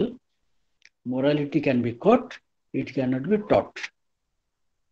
ଆମେ ସବୁ କଣ କରୁଛୁ? By giving moral discourses or by discussing morality or the moral narratives, ଯଦି ଠିକ ଭାବରେ ଶ୍ରବଣ, ମନନ ଏବଂ ନିଧିଧ୍ୟାସନ ହେଇଥାଏ, କାନରେ ପଶିକି ଯଦି ମନକୁ ଭେଦିଥାଏ, ତାହେଲେ ମଣିଷର ମୋରାଲ କନସିୟସନେସକୁ ସେ ପ୍ରମୋଟ କରିବ। ମଣିଷର ଯୋଉ ମୋରାଲ କନସିୟସନେସ ରହିଛି ଭିତରେ, ତାକୁ ସେ ଆର୍ଟିକୁଲେଟ କରିବ, ତାକୁ ସେ ରିଫାଇନ କରିବ, ତାକୁ ଗ୍ରୋ କରିବାରେ ସାହାଯ୍ୟ କରିବ। এই যে মোরাল টিচিং, মোরাল টিচিং তো নুহଁ, এগুলো সব মোরাল ন্যারেটিভস। এই যে moral narratives, moral discourses, they help us to refine the moral consciousness which is there in us, which is our essence। ঠিক ହେଲା? এই ଦୃଷ୍ଟିରୁ ପୁଣି ଥରେ ସେ ପ୍ରଶ୍ନ ପଚାରିବା, why should I be moral? ଯଦି ତା ସତ୍ତ୍ୱେ କହିବି, ମୁଁ କାହିଁକି ସେ ମୋରାଲ ନାରେଟିଭ ଗୁଡାକ ଶୁଣିବି? ମୁଁ କାହିଁକି ସେ ମୋରାଲ ଡିସ୍କୋର୍ସ ଗୁଡାକ ଶୁଣିବା ପାଇଁ ଯିବି? ମୁଁ କାହିଁକି ତାକୁ ମାନିବା ପାଇଁ ଯିବି? ଏକଥା ଯଦି ପଚରା ଯାଏ, ତାହେଲେ ତାର ଉତ୍ତର ହବ ଯେ unless you do so, you will be an unsocial being। Man is a social animal ବୋଲି କୁହାଯାଇଛି, ଆରିଷ୍ଟଟଲ କହିଛନ୍ତି man is a social animal। ଯଦି ମୁଁ ତାହା ନ କରିବି, ସୋସାଇଟିରେ ଯୋଉଟା ଆବଶ୍ୟକ ଭଲ ମନ୍ଦ ବିଚାର ଏବଂ ଭଲ ମନ୍ଦ ଆଚରଣ, ତା ଯଦି ନ କରିବି, ତାହେଲେ ମୁଁ ଅନସୋସିଆଲ ବିଙ୍ଗ ହେଇଯିବି। ହେଲା ନାଇଁ? ସେମିତି ଲଜିକରେ ସେମିତି ଗୋଟେ ପ୍ରଶ୍ନ ପଚାରି ଯାଇନି କି, why should I be logical? ସେମିତି ପଚାରିଯିବ ସେଇ ଲଜିକରେ, if I contradict myself, what is the impact? I contradict myself, so what? Contradiction କେମିତି? ମୁଁ ଆଜି ଇଗ୍ନୋ କ୍ଲାସ୍ ଆଟେଣ୍ଡ କଲି, ତାପରେ ଘରକୁ ଆସିଲି, ଘରକୁ ଯାଇକି ଟିକେ ପାର୍କ ଆଡେ ବୁଲିବା ପାଇଁ ଗଲି। ମୁଁ ଆଜି ଇଗ୍ନୋ କ୍ଲାସ୍ ଆଟେଣ୍ଡ କରିନି ଯେ, ମୁଁ ସକାଳୁ ସନ୍ଧ୍ୟା ପର୍ଯ୍ୟନ୍ତ ବହୁତ ବିଜି ରହିଲି। ତାମାନେ ଏତିକି କହିଲା ଭିତରେ ମୁଁ ନିଜକୁ କଣ୍ଟ୍ରାଡିକ୍ସନ କରିସାରିଲିଣି। ମୁଁ କ୍ଲାସ୍ ଆଟେଣ୍ଡ କରିଛି, କ୍ଲାସ୍ ଆଟେଣ୍ଡ କରିନି ବୋଲି କହିଦେଲିଣି। ଏଇଟା ସିନା ଓପନଲି କଣ୍ଟ୍ରାଡିକ୍ସନଟା ହେଇଗଲା। ସେମିତି ଆମେ ବହୁ ସମୟରେ ଏପରି କଥା ସବୁ କହିଥାଉ ଯାହା ଦେହରେ ତାକୁ ବିଶ୍ଳେଷଣ କଲେ ଜଣାପଡ଼ିବ ତା ଭିତରେ କଣ୍ଟ୍ରାଡିକ୍ସନ ଲୁଚିକି ରହିଛି। ସେପରି କଣ୍ଟ୍ରାଡିକ୍ସନ ଆବିଷ୍କାର କରିବାକୁ ହେଲେ ଲଜିକର ଟ୍ରେନିଂ ଦରକାର। ସେ ଲଜିକ ଟ୍ରେନିଂ ତ ତମମାନଙ୍କ ସବୁ ଅଛି। ତେବେ ଲଜିକ ପଢିଲେ ଯେମିତି ସେଗୁଡ଼ିକ ଶାଣିତ ହୁଏ, ଗୋଟେ ଆର୍ଟିକୁଲେଟ ହୁଏ, ସେଗୁଡ଼ା ପ୍ରମୋଟେଡ ହୁଏ, ସେମିତି ଆଉ ଯଦି ସେ ପଚାରେ ଲଜିକାଲ ନ ହେବି, ଲଜିକାଲ ନହେଲେ ତମେ କାହାକୁ ବୁଝିପାରିବ ନାହିଁ କି ତମକୁ କେହି ବୁଝିପାରିବେନି। ତମେ ଯଦି ଲଜିକାଲ ନ ହବ ତାହେଲେ ତମେ କାହାକୁ ବୁଝିପାରିବନି କି ତମକୁ କେହି ବୁଝିପାରିବେନି। ଏ ଯୋଉ ଫଳଟି ହବ ସେ ଫଳ ତ ଗ୍ରହଣୀୟ ନୁହେଁ, ତେଣୁକୁ ଆମକୁ ଲଜିକାଲ ହବାକୁ ପଡିବ। ସେମିତି ଯଦି ଏଥିକାଲ ନ ହବୁ ତାହେଲେ ଆମେ ସୋସାଇଟିରେ ଥାଇକିରି ବି ସୋସାଇଟିର ହବୁ ନାହିଁ, ସୋସାଇଟି ଆମର ହବ ନାହିଁ। ତେଣୁକରି ସେ ଭାବରେ ଆମକୁ ଏଥିକାଲ ହବାକୁ ପଡିବ। in order to be a human being, to be a being in the society। ଠିକ ହେଲା ନା? ସନ୍ଦେହ ଅଛି ଏଥିରେ? କୁହ। ନାଇଁ ସାର୍ ବୁଝି ହଉଛି। କହ, ମନୁଷ୍ୟ କହ, ମନୁଷ୍ୟ କହ, ସ୍ୱାଗତିକା କହ। ନାଇଁ ସାର୍ ବୁଝି ହଉଛି। ବୁଝିଲ ତ? ଠିକ, ବଢିଆ ହେଲା। ଥ୍ୟାଙ୍କ ୟୁ ଆଜ୍ଞା ସୋ ସାର୍। ମଚ୍। ହଉ, ଆଚ୍ଛା, ଏଇ ଯୋଉ ଭ୍ୟାଲ୍ୟୁଜ କଥା ସବୁ କହିଲି ନା, ଯୋଉ କଥା କିଛି ଆଲୋଚନା କଲେ ଏବଂ କିଛି ଆମେ ବୁଝିବାକୁ ପାଇଲେ, ଭ୍ୟାଲ୍ୟୁଜ ଦି ରକମର ଅଛି ସାଧାରଣ ଭାବରେ ଦେଖିଲେ, ଇଟର୍ନାଲ ଭ୍ୟାଲ୍ୟୁଜ ଆଣ୍ଡ ଚେଞ୍ଜିଂ ଭ୍ୟାଲ୍ୟୁଜ। ଗୋଟେ ଅଛି ଇଟର୍ନାଲ ଭ୍ୟାଲ୍ୟୁଜ, ଗୋଟେ ହଉଛି ଚେଞ୍ଜିଂ ଭ୍ୟାଲ୍ୟୁଜ। ଇଟର୍ନାଲ ଭ୍ୟାଲ୍ୟୁଜ ପାଇଁ କଣ ଗୋଟେ ଶବ୍ଦ ବ୍ୟବହାର କରିଥିଲି ଆଗରୁ? ମନେ ପଡୁଛି ଯଦି କହ ତ? ଏଣ୍ଡ୍ୟୁରିଂ ଶବ୍ଦ ବ୍ୟବହାର କରିଥିଲି, କରିନଥିଲି? ଏଣ୍ଡ୍ୟୁରିଂ ବୋଲି କହିନଥିଲି? ଏଣ୍ଡ୍ୟୁରିଂ ଯୋଉଟା ରହିଥିବ କାଳ କାଳକୁ, ସେଗୁଡ଼ା ହଉଛି ଇଟର୍ନାଲ ଭ୍ୟାଲ୍ୟୁଜ। ଏବଂ ଆଉ ଗୋଟେ ଅଛି ଚେଞ୍ଜିଂ ଭ୍ୟାଲ୍ୟୁଜ, ଯୋଉ ବିଶ୍ୱାସ ଗୁଡ଼ିକ ବା ଯୋଉ ପ୍ରିଫରେନ୍ସ ଗୁଡ଼ିକ ଆମର ଆଜି ଅଛି ଏବଂ କାଲି ନାହିଁ। ଆଜି ଆମକୁ ମିଠା ଜିନିଷ ସବୁ ଖାଇବା ଭଲ ଲାଗୁଛି, ମିଠା ଜିନିଷ ପ୍ରିଫର କରୁଛୁ। ଆସନ୍ତା କାଲିକି ନଥିବ, କାହିଁକି ନା ଆସନ୍ତା କାଲି ହୁଏତ ଡାଇବେଟିସ୍ ହେଇଯାଇଥିବ ମତେ, ମୁଁ ସେଥିପାଇଁ ଦୂରେଇକି ରହୁଥିବି। ଆଜି ମୋର ବହୁତ ସାଙ୍ଗସାଥି ଅଛନ୍ତି, ଫେସବୁକରେ ମୋର 3000 ଖଣ୍ଡ ଫ୍ରେଣ୍ଡ ଅଛନ୍ତି। କାଲିକି ଦେଖିଲା ବେଳକୁ ଫେସବୁକ୍ ଟା ବନ୍ଦ କରିଦେଇଥିବି, କାହିଁକିନା ମୁଁ ଦେଖିଲି ସେଠି ସବୁ ବହୁତ ବିଟ୍ରିୟାଲ ଏବଂ ଫେକ୍ କାରବାର ହଉଛି, ତେଣୁକରି ମୁଁ ତାକୁ ବନ୍ଦ କରିଦେଲି। ସୋ ଏଇ ଯୋଉ ସବୁ preferences, value preferences, they change from time to time. ଏବଂ ବର୍ତ୍ତମାନ ଗୋଟେ ଏପରି ବେଳ, ଏଠି ବହୁତ ଭ୍ୟାଲ୍ୟୁଜ ସେ ସବୁ ଭୋଲାଟାଇଲ। ଭୋଲାଟାଇଲ ମାନେ ଏପରି ପାରଦ ଯେମିତି ଅବସ୍ଥାରେ ଥାଏ, ଢଳ ଢଳ ହଉଥାଏ, କେତେବେଳେ ଏଠି ତ କେତେବେଳେ ସେଠି, ଟିକେ ଅସାବଧାନ ହେଲେ ଯୋଉ ପାତ୍ରରେ ଧରିଥିବ ସେ ପାତ୍ର ଏଠି ତଳେ ପଡିଯିବ। ସେମିତି ଭୋଲାଟାଇଲ ଅବସ୍ଥାରେ ଅଛି ସବୁ ବର୍ତ୍ତମାନ ଭ୍ୟାଲ୍ୟୁଜ ଗୁଡାକ। କୋଉଟା ହେଲେ ସ୍ଥିର ନାହିଁ। କିଏ କେତେବେଳେ କଣ ପ୍ରିଫର କରୁଛି କିଛି ଜଣା ନାହିଁ। କେତେବେଳେ ବାପା ମାଙ୍କୁ ପ୍ରିଫର କରୁଛି, କେତେବେଳେ ବାପା ମାଙ୍କୁ ନେଇକି ଅନାଥ ଆଶ୍ରମ ଛାଡି ଦଉଛି, କେତେବେଳେ ତାକୁ ନେଇକିରି ମେଳାରେ ଛାଡିଦେଇ ପଳେଇ ଆଉଛି। ଏହା ବି ହଉଛି। କେତେବେଳେ ଲୋଡା ହଉଛନ୍ତି, କେତେବେଳେ ଅଲୋଡା ହଉଛନ୍ତି। ଯେତେବେଳେ ସମ୍ପତ୍ତି ବାଡି କଥା ପଡୁଛି ସେତେବେଳେ ଲୋଡା ହଉଛନ୍ତି। ସମ୍ପତ୍ତି ବାଡି ଇତ୍ୟାଦି ଯଦି ନଥିବ ବା ସେଗୁଡାକ ସେ ନିଜେ ହଡପ କରିଦେଇଥିବ, ବିକ୍ରି ବାକିରି କରିଦେଇଥିବ, ସେତେବେଳେ ଅଲୋଡା ତମେ ଯାହା କରୁଛ କର। ସୋ ଏଇ ଧରଣର ସବୁ ଯୋଉ ଭୋଲାଟିଲିଟି ଅଫ ଭ୍ୟାଲ୍ୟୁଜ, ବର୍ତ୍ତମାନ ସେଟା ବହୁତ ପ୍ରଖର ଭାବରେ ଅଛି। ସେ ବିଷୟରେ କାଲି ଅବହିତ ହେବାର ଅଛି, ତାକୁ କେମିତି ଧରି ରଖିବ ସେ ତ ଟିଚ କରାଯାଇ ପାରିବ ନାହିଁ। ଖାଲି ମୁଁ କହିବାକୁ ଚାହୁଁଥିଲି ଏଠି ଯେ values are, some values are eternal values and some values are non-eternal values or changing values। ଅନ୍ୟ ଭାଷାରେ କହିଲେ, some values are universal and other values are relative।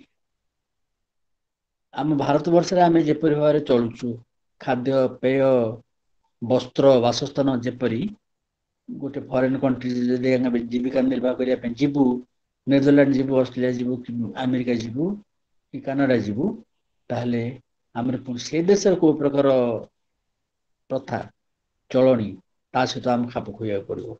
କାହିଁ ଆମ ଦେଶକୁ ଦେଖୁନ, ଏଇଠି ଆମେ ଭୁବନେଶ୍ୱରରେ ଅଛି। ଭୁବନେଶ୍ୱର ତ ସବୁ ପ୍ରକାର ଆଚାର ବିଚାର ସଙ୍ଗମ ସ୍ଥଳ, ଏଠି କିଛି ଜଣା ପଡୁନି। ଜଣେ କଟକରୁ ଯାଇକି ରହିଲା ବାଲେଶ୍ୱରରେ, ତାର ଭାଷା ଭାବ ଖାଦ୍ୟପେୟ କିଛିଟା ଏସବୁ ଚଳଣି ବଦଳିଯିବ। କେନ୍ଦୁଝରରେ ରହିବ ଚଳଣି ବଦଳିଯିବ, ବ୍ରହ୍ମପୁର ରହିଲା ବେଳକୁ ଆଉ ଟିକେ ଚଳଣି ବଦଳିଯିବ। କିସ କେନେ ସବୁ କହିବାକୁ ପଡିବ। କେନେ ତ ବାଲେଶ୍ୱର ବି କହନ୍ତି କେନେ। ଆଚ୍ଛା, ତେବେ ଏସବୁ ଯୋଉ ଚେଞ୍ଜ, ଏଗୁଡା ସବୁ ହଉଛି ସ୍ଥାନ କାଳ ପାତ୍ରକୁ ନେଇକିନି। ଏଇ ଯୋଉଗୁଡା ସବୁ ଏମିତି ଚେଞ୍ଜ କରେ, ସେଟା ସବୁ ସାମୟିକ ଭାବରେ ଚେଞ୍ଜ କରୁଥାଏ। ସେଗୁଡାକ ହେଲା କଣ ରିଲେଟିଭ ଭ୍ୟାଲୁଜ। ଏବଂ ଏଠି ଯୋଉ ଥିଓରି ଅଛି ଯେ ଅଲ୍ ଭ୍ୟାଲୁଜ ଆର୍ ରିଲେଟିଭ, ସେଠି ଆମେ ବହୁତ ସମୟରେ ଆର୍ଗୁ କରିଥାଉ, ନାଇଁ, there are some values which are universal values, and in the background of the universal values, in contrast with the universal values, other values are relative. Unless some values are there enduringly, other values cannot be said to be relative. କେତେକ value ପଥର ଭଳି ଟାଣ ହେଇକିରି ମୂଳଦୁଆ ହେଇକିରି ନ ରହିଲେ ଅନ୍ୟ ଗୁଡାକ ରିଲେଟିଭ ବୋଲି କହିହବନି, ବା ପ୍ରବହମାନ ବା ପରିବର୍ତ୍ତନୀୟ ଭ୍ୟାଲୁଜ ବୋଲି କହିହବ। ବୁଝଛ ତ? ଏଇ ଜଣେ ପଚାରୁଛନ୍ତି କଣ ଆପଣ କହୁଛନ୍ତି ତ ଇଟରନାଲ ଭ୍ୟାଲୁଜ ବୋଲି। ହଁ, ଗୋଟେ ବହି ଅଛି, ରଙ୍ଗନାଥ ରଙ୍ଗନାଥାନନ୍ଦଜୀ, ସ୍ୱାମୀ ରଙ୍ଗନାଥାନନ୍ଦଜୀଙ୍କର ଗୋଟେ ଅଛି। ସେ ବହିଟି ଭଲ ବହିଟେ, ଯଦି ଆଗ୍ରହ ଥାଏ କୋଉଠି ମିଳେ ପଢିବାକୁ ଚେଷ୍ଟା କରିବ। ଇଟରନାଲ ଭ୍ୟାଲୁଜ ଫର ଏ ଚେଞ୍ଜିଂ ସୋସାଇଟି। ଇଟରନାଲ ଭ୍ୟାଲୁଜ ଫର ଏ ଚେଞ୍ଜିଂ ସୋସାଇଟି। ଏଠି ଇଟରନାଲ ଭ୍ୟାଲୁଜ ଫର ଏ ଚେଞ୍ଜିଂ ସୋସାଇଟି ବହି ମାନଙ୍କରେ ସେ ସବୁ ଡିସ୍କସନ କରିଛନ୍ତି କାହାକୁ? ବେଦ ଉପନିଷଦର ଭ୍ୟାଲୁଜ ଗୁଡ଼ିକ, ଭଗବତ ଗୀତାର ଭ୍ୟାଲୁଜ ଗୁଡ଼ିକ, ମହାଭାରତ ରାମାୟଣର ଭ୍ୟାଲୁଜ ଗୁଡ଼ିକ, ଯୋଉଗୁଡାକ ଅତୀତରେ ଆମମାନଙ୍କୁ ଶୃଙ୍ଖଳିତ କରୁଥିଲା, ଏବେ ଶୃଙ୍ଖଳିତ କରୁଛି, ଏବଂ ଆଗାମୀ କାଲି ଆମକୁ ଶୃଙ୍ଖଳିତ କରିବାର ପ୍ରତିଶ୍ରୁତି ବହନ କରୁଛି। ସେଗୁଡ଼ିକ ହେଲା ସବୁ ଇଟରନାଲ ଭ୍ୟାଲୁଜ। ପଚାରିବ କଣ ସବୁ ଉଦାହରଣ ଦେଲେ, କଣ ଇଟରନାଲ ଭ୍ୟାଲୁଜ ସବୁ ଅଛି ସବୁ? ହୁଏତ ମୋ ମନକୁ ବର୍ତ୍ତମାନ ଆସିବ, ଇଟରନାଲ ଭ୍ୟାଲୁଜ କହିଲେ ମୋ ମନକୁ ଆସିବ ସତ୍ୟ, ଶାନ୍ତି, ଦୟା, କ୍ଷମା, ଏଗୁଡା ଇଟରନାଲ ଭ୍ୟାଲୁଜ। ୟାର କଣ ବିକଳ୍ପ ଅଛି କି? ଗାନ୍ଧାରୀ କେମିତି ଉପଦେଶ ଦେଇଥିଲେ କାହାକୁ, ଯେତେବେଳେ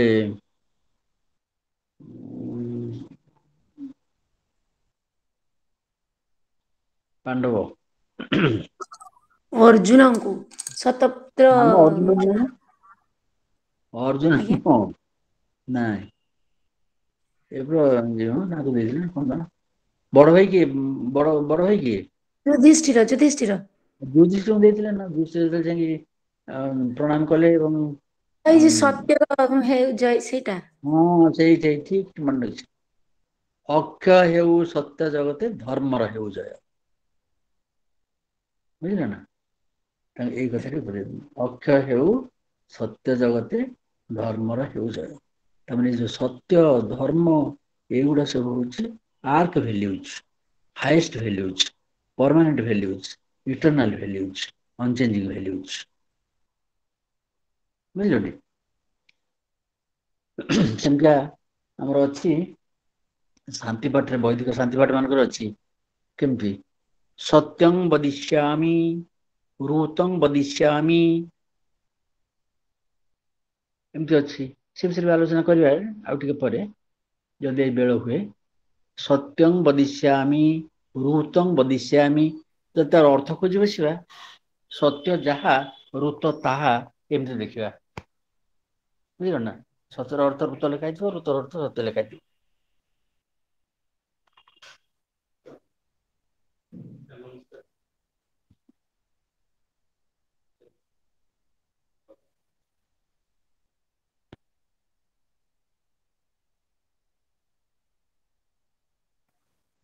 ସତ୍ୟ ଯାହା ଋତ ସେଇଆ ଲେଖା ହେଇଥିବ। କିନ୍ତୁ ମୁଁ ଭାବିଲି ପ୍ରକୃତରେ ସତ୍ୟ ଏବଂ ଋତ ସେଗୁଡା ସିନୋନିମସ୍ କି? ନା, ସତ୍ୟ ଋତ ସିନୋନିମସ୍ ନୁହେଁ। ସତ୍ୟଂ ବଦିଶ୍ୟାମି ଯୋଉଟା ରହିଲା ସେଇଟା ହଉଛି ପ୍ରଚଳିତ ଅର୍ଥରେ, ରିଲେଟିଭ ଅର୍ଥରେ ସେଇଟା ହେଲା ସତ୍ୟ, empirical ଟ୍ରୁଥ୍ସ। From the empirical point of ଭ୍ୟୁରୁ ଯୋଉ ସତ କଥାଟା କହିବି ସେଇଟା ହେଲା ରିଲେଟିଭ ଭ୍ୟାଲ୍ୟୁଜ, ଆଉ ଉତ୍ତମ ଯୋଉଟା ହେଲା ସେଇଟା ହଉଛି ପରମାନେଣ୍ଟ ଭ୍ୟାଲ୍ୟୁ ବା ଇଟରନାଲ ଭ୍ୟାଲ୍ୟୁ। ତେଣୁକରି ଏଇ ଯୋଉ ସତ୍ୟପାଠ ଅଛି ବୈଦିକ ମନ୍ତ୍ରରେ, ଋତଂ ବଦିଷ୍ୟାମି ସତ୍ୟଂ ବଦିଷ୍ୟାମି, ସେଗୁଡାକ ହେଲା ଆମର ପରମାନେଣ୍ଟ ଭ୍ୟାଲ୍ୟୁଜ ବା ଆର୍କ ଭ୍ୟାଲ୍ୟୁଜ, ARCH, ଆର୍କ ମାନେ ହାଇଏଷ୍ଟ ଭ୍ୟାଲ୍ୟୁଜ। ଆଉ ଗୋଟେ କଥା ଦେଖ ଯେ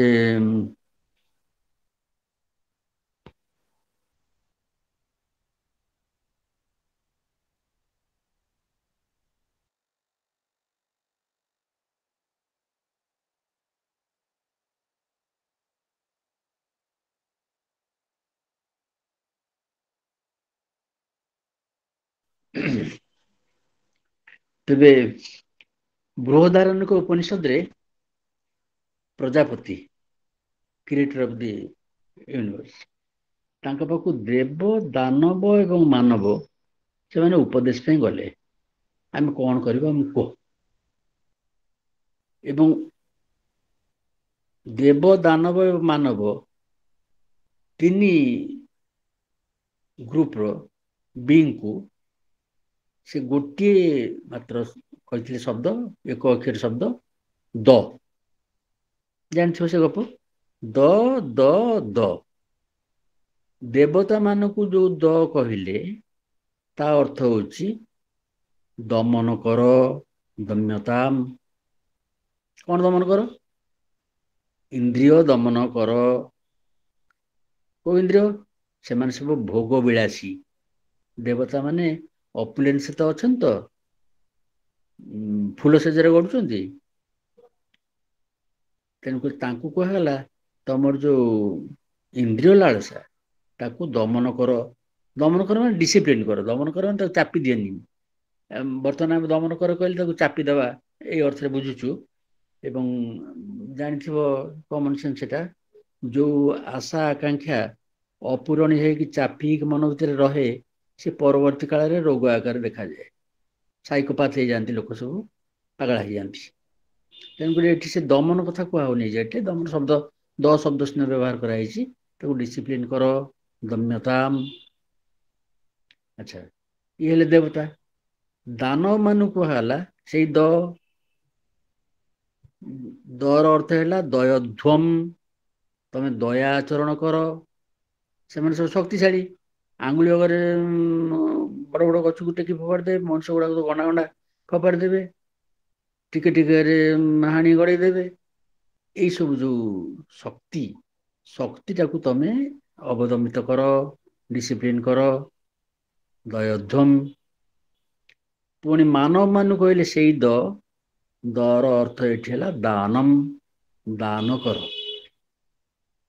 ଅର୍ଥ ତମକୁ ଯେତିକି ଦିଆଯାଇଛି ତାକୁ ସମସ୍ତେ ସମ ପରିମାଣରେ ଉପଭୋଗ କର।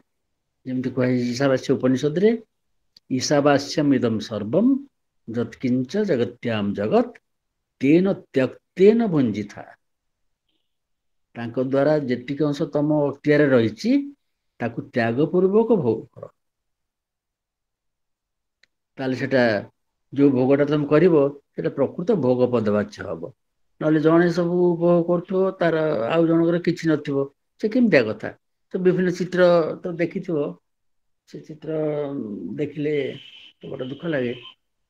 ଗୋଟେ ବଡ ଭୋଜି ହେଇଛି, ଭୋଜିରେ ସବୁ ଖାଇ ପିଇ ଯାଇଛନ୍ତି, ଫୋପାଡି ଦେଇଛନ୍ତି।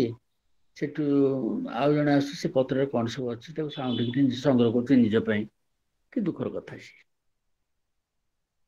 ତମେ ନଷ୍ଟ କରୁଛ, ତମକୁ ଯାହା ଦିଆଯାଇଛି ତମେ ତାକୁ ନଷ୍ଟ କରୁଛ, ଅଥଚ ଆଉ ଜଣେ ସେତିକି ନ ପାଇକିରି ଡହଳ ବିକଳ ହଉଛି। ତେଣୁକରି ମଣିଷକୁ, ମନୁଷ୍ୟ ଜାତିକୁ ଯୋଉ ଉପଦେଶ ଦିଆହେଲା ସେ ମଧ୍ୟ ଦ ଦାନମ୍। ତେବେ ଏଇ ଯେ ମୁଁ କହିବାକୁ ଚାହୁଁଛି, ଯୋଉ ଦମ, ଦାନ ଏବଂ ଦୟା ଇଏ ସବୁ ହେଲା ଆର୍କ ଭ୍ୟାଲୁଜ୍। ଏବଂ ଏଠି ଯେମିତି କହିଲି, ଯେମିତି ତିନିଟା କ୍ୟାଟେଗୋରୀ ଅଫ ବିଙ୍ଗସକୁ ଉପଦେଶ ଦିଆଗଲା ବୋଲି କୁହାଗଲା ସିନା, କିନ୍ତୁ ମଣିଷର ସ୍ଥିତିଟି ଦେବ ଏବଂ ଦାନବର ମଝି ଅଂଶରେ ରହିଛି, ମଧ୍ୟଛେଦାରେ, ନୁହଁ କି? ଯଦି ସେ ହାୟର ଭ୍ୟାଲ୍ୟୁଜକୁ ଅନୁସରଣ କଲା ସେ ଦେବତ୍ୱ ପ୍ରାପ୍ତି ହବ, ଯଦି ଲୋଅର ଭ୍ୟାଲ୍ୟୁଜକୁ ଅନୁସରଣ କଲା ସେ ଦାନବତ୍ୱ ପ୍ରାପ୍ତି ହବ। ତେଣୁକରି ମଣିଷ ଗୋଟେ ଏପରି ସ୍ତରରେ ଅଛି ଯୋଉ ସ୍ତରରେ ସେ ତିନିଟା ଯାକ ଦ ତା ପାଇଁ ପ୍ରଯୁଜ୍ୟ। ତିନିଟା ଯାକ ଦ, ଦମ ଦାନ ଦୟା, ତିନିଟା ଯାକ ତା ପାଇଁ ପ୍ରଯୁଜ୍ୟ ହେଇଯିବ। ଦମ୍ୟତାମ୍, ନିଜର ଭୋଗ ଲାଳସା ଯାହା ଉତ୍ପନ୍ନ ହଉଥିବ ତାକୁ ଶାନ୍ତ କର। ତାପରେ ତମକୁ ଯେତିକି ବା ତମେ ଯେତିକି ବଳର ଅଧିକାରୀ ହେଇଛ, ତମର ଯେତିକି ଅଧିକାର ଅଛି, ଆମ ପାଇଁ କଣ କୋଉଟା ଆମର ପାୱାର କି? ଗୋଟେ ହଉଛି knowledge is power, knowledge power ଠୁ ଆଉ ପାୱାର କାହିଁ କାହାର ବେଶୀ? Knowledge is power. ସେ ନଲେଜର ଯୋଉ ପାୱାରଟା ତାକୁ ତମେ ସୀମିତ ଭାବରେ ତାକୁ ଖରାପ କାର୍ଯ୍ୟରେ ବ୍ୟବହାର କର ନାହିଁ, ଧ୍ୱଂସକାରୀ କାର୍ଯ୍ୟରେ ଲଗାଅ ନାହିଁ। ମଣିଷ କଣ ମାନୁଛୁ କି? ବର୍ତ୍ତମାନ ଯୁଦ୍ଧ ଚାଲିଛି, ପିସ୍ କନଫ୍ଲିକ୍ଟ ରିଜଲ୍ୟୁସନ କଥା ଆଲୋଚନା କରିଛେ। ପୃଥିବୀରେ କେତେଟା ଯୁଦ୍ଧ ଚାଲିଛି ଦେଖୁନ, ନା 2ଟା ଯୁଦ୍ଧ ଚାଲିଛି, କୋଉଟା ବର୍ଷ ଚାଲିଲାଣି ତ କୋଉଟା ମାସ ଧରି ଚାଲିଲାଣି। ସେ କଣ ଛିଡୁଛି? ତେଣୁକରି ସେ ଯୋଉ ଶକ୍ତିର ବ୍ୟବହାର କରୁଛ, ତମେ ଜ୍ଞାନର ବ୍ୟବହାର କରିକି ଯୋଉ ଯନ୍ତ୍ରପାତି ବ୍ୟବହାର କରି ଯୋଉ ଶକ୍ତି ଦେଖିଛ, ବର୍ତ୍ତମାନ ଆର୍ଟିଫିସିଆଲ ଇଣ୍ଟେଲିଜେନ୍ସ ହଉଛି ସବୁଠୁ ପାୱାରଫୁଲ। ସେଗୁଡିକ ଦୟାଧ୍ୱମ, ଦୟା କର, ସେଟା ପ୍ରୟୋଗ କରନି। ଭାରତବର୍ଷରୁ ରୁଷିଆ ଯାଉଛନ୍ତି ଚାକିରି କରିବା ପାଇଁ, କୋଉ ଚାକିରି? ସୈନ୍ୟମାନେ ଭର୍ତ୍ତି ହେଇକି ସେଠି ମରୁଛନ୍ତି। ଏ କି ପ୍ରକାର କଥା ସବୁ? ଏଗୁଡ଼ା ସବୁ ଆସୁରୀ ପ୍ରକୃତିର କଥା, ଆସୁରୀ ମୂଲ୍ୟବୋଧର କଥା। ଏଗୁଡ଼ିକ ସବୁ ଆଚରଣ ନ କରିବା ପାଇଁ, ସେଥିରୁ ନିବୃତ୍ତ ରହିବା ପାଇଁ ମୁଁ କୁହାଯାଉଛି। ତାପରେ ମଣିଷକୁ ଯୋଉଟା କୁହାଯାଇଥିଲା ଦାନମ୍, ତା ମତରେ ମଣିଷ ପାଇଁ ଅବଶ୍ୟ ପ୍ରଯୁଜ୍ୟ। ତ ଏତଦ୍ ବ୍ୟତୀତ ମୁଁ ଯେମିତି କହିଲି, ତିନିଟା ଯାକ ଦମ ଦାନ ଦୟା ତା ପାଇଁ ପ୍ରଯୁଜ୍ୟ। ବୁଝିଲନି? ସବୁ ଏଇଗୁଡ଼ା ହଉଛି ଇଟର୍ନାଲ ଭ୍ୟାଲ୍ୟୁଜ। Society might change, but these values will not change. And in the background of these values, some other values become relative to place and time. ବୁଝିଲ ନା? ତାପରେ ଦେଖିବା back to our Indian philosophy and culture। କୁହାଯାଉଛି, ଏଇନା ବିଶେଷ କରି ବଡ଼ ପାଟିରେ କୁହାଯାଉଛି ଯେ ଭାରତ ହେଉଛି ବିଶ୍ୱଗୁରୁ। ବିଶ୍ୱଗୁରୁ କୋଉ ହିସାବରେ ବିଶ୍ୱଗୁରୁ? ଅବଶ୍ୟ କୁହାଯାଉଛି ତାକୁ ଟିକେ ବଡ଼ କରି କୁହାଯାଉଛି, ଜୁମ୍ କରିକି କୁହାଯାଉଛି ଯେ ଭାରତ ସବୁଥିରେ ବିଶ୍ୱଗୁରୁ। ଇଭିନ୍ ଏବେ ବାହାରିଲା ଖବରକାଗଜରେ ଯେ ଫ୍ୟାସନ୍ ଦିଗରେ ମଧ୍ୟ ଭାରତ ବିଶ୍ୱଗୁରୁ ବୋଲି କୁହାଗଲା। ସେ ଛାଡ଼, ସେ କଥା ପ୍ରମାଣ କରିବାନି କି ଅପ୍ରମାଣ କରିବାନି, ଆମର ସେ କାମ ନୁହଁ। କିନ୍ତୁ ଭାରତ ବିଶ୍ୱଗୁରୁ ଅନ୍ତତଃ ଏଇ ହିସାବରେ ଯେ ଏଇ ଯୋଉ ଇଟର୍ନାଲ ଭ୍ୟାଲ୍ୟୁଜ ଗୁଡ଼ିକ ସେଠି ଭାରତବର୍ଷରେ ବିଶେଷ ଭାବରେ କଲଚର କରାଯାଇଛି ବେଦରେ ଏବଂ ଉପନିଷଦରେ। ଏବଂ ସେଇ ଭ୍ୟାଲ୍ୟୁଜ ଗୁଡ଼ିକ ଯଦି ମଣିଷ ଅନୁବର୍ତ୍ତୀ ହୁଏ, ତାହେଲେ ନିଶ୍ଚିତ ଭାବରେ ମଣିଷ ସମାଜରେ ଶାନ୍ତି ସୁଖ ବିରାଜମାନ କରିବ ଏବଂ ପୃଥିବୀ ଗୋଟେ ବାରୁଦ ଦାନ ହେଇକରି ଗୋଟେ ଫୁଲରେ ସଜା ହେଇକି ଥିବ ସମସ୍ତଙ୍କ ପାଇଁ। ବୁଝୁଛ ନା? ତେବେ ଭାରତୀୟ ମୂଲ୍ୟବୋଧ କିପରି ପୁଷ୍କଳ, କିପରି ହାଏ, ତାର ସବୁ ଉଦାହରଣ ମୁଁ ଦେଖେଇବି।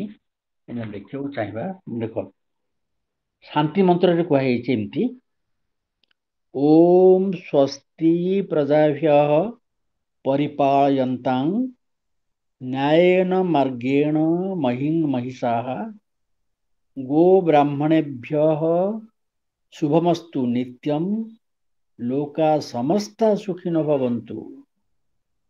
ଓମ୍ ଶାନ୍ତି ଶାନ୍ତି ଶାନ୍ତି। ବୁଝୁଛନ୍ତି? ଏଗୁଡ଼ା ସବୁ ପିସ୍ ମନ୍ତ୍ର, ଶାନ୍ତି ମନ୍ତ୍ର। ଏଗୁଡ଼ା ସବୁ କ'ଣ କୁହାଗଲା? ଓଂ ସ୍ୱସ୍ତି ସୁଅସ୍ତି, ଓଂ ସୁଅସ୍ତି ପ୍ରଜାଭ୍ୟଃ ପରିପାଳୟନ୍ତାଂ ନ୍ୟାୟେନ ମାର୍ଗେଣ ମହିଂ ମହିଷାଃ। ସ୍ୱସ୍ତି ପ୍ରଜାଭ୍ୟ ପ୍ରଜାମାନଙ୍କର ମଙ୍ଗଳ ହଉ। ପରିପାଳୟନ୍ତମ୍ ନ୍ୟାୟନ ମାର୍ଗେଣ ମହିଷା ମହିକୁ ପୃଥିବୀକୁ ରାଜା ନ୍ୟାୟ ମାର୍ଗରେ ପରିପାଳନ କରୁ। କି ପ୍ରକାର ୱିଶ୍ ଏଗୁଡ଼ା, କି ପ୍ରକାର ଅପଟାଟିଭ ଷ୍ଟେଟମେଣ୍ଟ ଏଗୁଡ଼ାକ, କେତେ ହାଇ ଏଗୁଡ଼ାକ, କେତେ ଲଫ୍ଟି। ଓಂ ସ୍ୱସ୍ତି ପ୍ରଜାଭ୍ୟଃ ପରିପାଳୟନ୍ତାମ୍ ନ୍ୟାୟନ ମାର୍ଗେଣ ନ୍ୟାୟ ମାର୍ଗରେ ମହିଂ ମହିଷାଃ ରାଜା ସମ୍ରାଟ ମହିକୁ ନ୍ୟାୟ ମାର୍ଗରେ ପ୍ରଜାମାନଙ୍କର ପରିପାଳନ କରୁ। ଗୋ ବ୍ରାହ୍ମଣେଭ୍ୟଃ ଶୁଭମସ୍ତୁ ନିତ୍ୟମ୍ ଗୋରୁ ଏବଂ ବ୍ରାହ୍ମଣ ମାନଙ୍କର ପ୍ରତିଦିନ ଶୁଭ ହଉ। ଏବଂ ଗୋ ବ୍ରାହ୍ମଣ ଜଗତ ପାଳନରେ କିପରି ସେଣ୍ଟ୍ରାଲ ପ୍ଲେସରେ ଅଛନ୍ତି ସେ ଆଲୋଚନା ଆମେ ଏଠି କରିବାନି, କେବଳ ଦେଖିବା ଯେ ଗୋ ଏବଂ ବ୍ରାହ୍ମଣ ସୃଷ୍ଟିର ମ୍ୟାନେଜମେଣ୍ଟରେ, ଇକୋନୋମିକ୍ ଏବଂ ସୋଶାଲ ମ୍ୟାନେଜମେଣ୍ଟରେ, ଇକୋନୋମିକ୍ ଏବଂ ନଲେଜ ମ୍ୟାନେଜମେଣ୍ଟରେ କେମିତି ସେଣ୍ଟ୍ରାଲ ପ୍ଲେସରେ ଅଛନ୍ତି। ତେଣୁକରି ତାଙ୍କର ପ୍ରତିଦିନ ଶୁଭ ହଉ। ତାପରେ କୁହାଗଲା ଲୋକା ସମସ୍ତା ସୁଖୀନ ଭବନ୍ତୁ। ଏଇଟା ହଉଛି ଇଣ୍ଡିଆନନେସ୍, ଏଇଟା ହଉଛି unique to India. Whatever is wished for one and all. ଲୋକା ସମସ୍ତା ସୁଖୀନ ଭବନ୍ତୁ। ତେଣୁକରି ଏଇ ଯେଉଁ ପ୍ରାର୍ଥନା ଏଇଟା ଆମ ସମସ୍ତଙ୍କର ହେବା ଉଚିତ। ଯେତେବେଳେ ଆମେ ପର୍ସନାଲ ଗଡ୍ ପୂଜା ଅର୍ଚ୍ଚନା କରୁଛୁ, ସେତେବେଳେ ଆମରି ପାଇଁ ହିଁ ମାଗୁଛୁ, ଏଇ ଭଗବାନ ମୋତେ ଏଥର ପରୀକ୍ଷାରେ କୌଣସି ମତେ ଉତ୍ତୀର୍ଣ୍ଣ କରାଇଦେ, ଏମ୍ଏଟା ପାସ୍ ହେଇଯାଉ, ମୁଁ ତାପରେ ନେଟ୍ ପରୀକ୍ଷା ଦେବି, ନେଟ୍ ପରୀକ୍ଷା ଦେଇକି ଗୋଟେ ଅଧ୍ୟାପକ ମୋର ଆକାଂକ୍ଷା ଅଛି, ସେତକ ପ୍ରଭୁ ମୋର ଚରିତାର୍ଥ କରିଦେ। ଏଗୁଡ଼ା ସବୁ ହେଲା ବ୍ୟକ୍ତିଗତ ଆଶା ଆକାଂକ୍ଷା। କିନ୍ତୁ ଏପରି ପ୍ରାର୍ଥନା ଆର୍ଯ୍ୟର ନୁହଁ। ଆର୍ଯ୍ୟ କିଏ ସେ ବିଷୟରେ ଟିକେ କହିବା ପରେ, ଯଦି ମୋ ମନ ଭୁଲିଯିବ ମୋତେ କହିବ, ତା ଡେଫିନେସନ୍ ଦେବେ ଆର୍ଯ୍ୟ କିଏ। ଆର୍ଯ୍ୟମାନଙ୍କର ପ୍ରାର୍ଥନା ହେଲା ଯେ ଲୋକା ସମସ୍ତେ ସୁଖୀନ ଭବନ୍ତୁ, ସମସ୍ତ ଲୋକ ସୁଖର ଦାସ କରନ୍ତୁ। ବୁଝଛ ନା? ତାପରେ ଦେଖ ପୁଣି କେମିତି ଶାନ୍ତି ମନ୍ତ୍ର, ଓମ୍ ଦ୍ୟୌ ଶାନ୍ତି, ଦ୍ୟୌ ମାନେ ସ୍କାଏ, ଆକାଶରେ ଶାନ୍ତି ବିରାଜମାନ କରୁ। ଅନ୍ତରିକ୍ଷଂ ଶାନ୍ତି, ଅନ୍ତରିକ୍ଷ ହେଉଛି ସ୍ପେସ୍, ଆକାଶ ବୋଲି ଯେଉଁଟା କଳ୍ପନା କରାଯାଇଛି, ଆକାଶ ଏବଂ ପୃଥିବୀ ମଝିରେ ଯେଉଁ ଅଂଶ ରହିଲା ସେଇଟା ହେଉଛି ଅନ୍ତରିକ୍ଷ। ଅନ୍ତରିକ୍ଷରେ ଶାନ୍ତି ବିରାଜମାନ କରୁ। ଗୋଟେ ମନ ରଖୁଥାଏ ଏବଂ ତାପରେ ଦେଖୁଥାଏ ସେଠି ଶାନ୍ତି ବିରାଜମାନ କରୁଛି ନା ନାହିଁ, ସେଠିକି ପୁଣି ଆସିବା। ପୃଥିବୀ ଶାନ୍ତି, ପୃଥିବୀରେ ଶାନ୍ତି ବିରାଜମାନ କରୁ। आप ଶାନ୍ତି, ଜଳରେ ଶାନ୍ତି ବିରାଜମାନ କରୁ।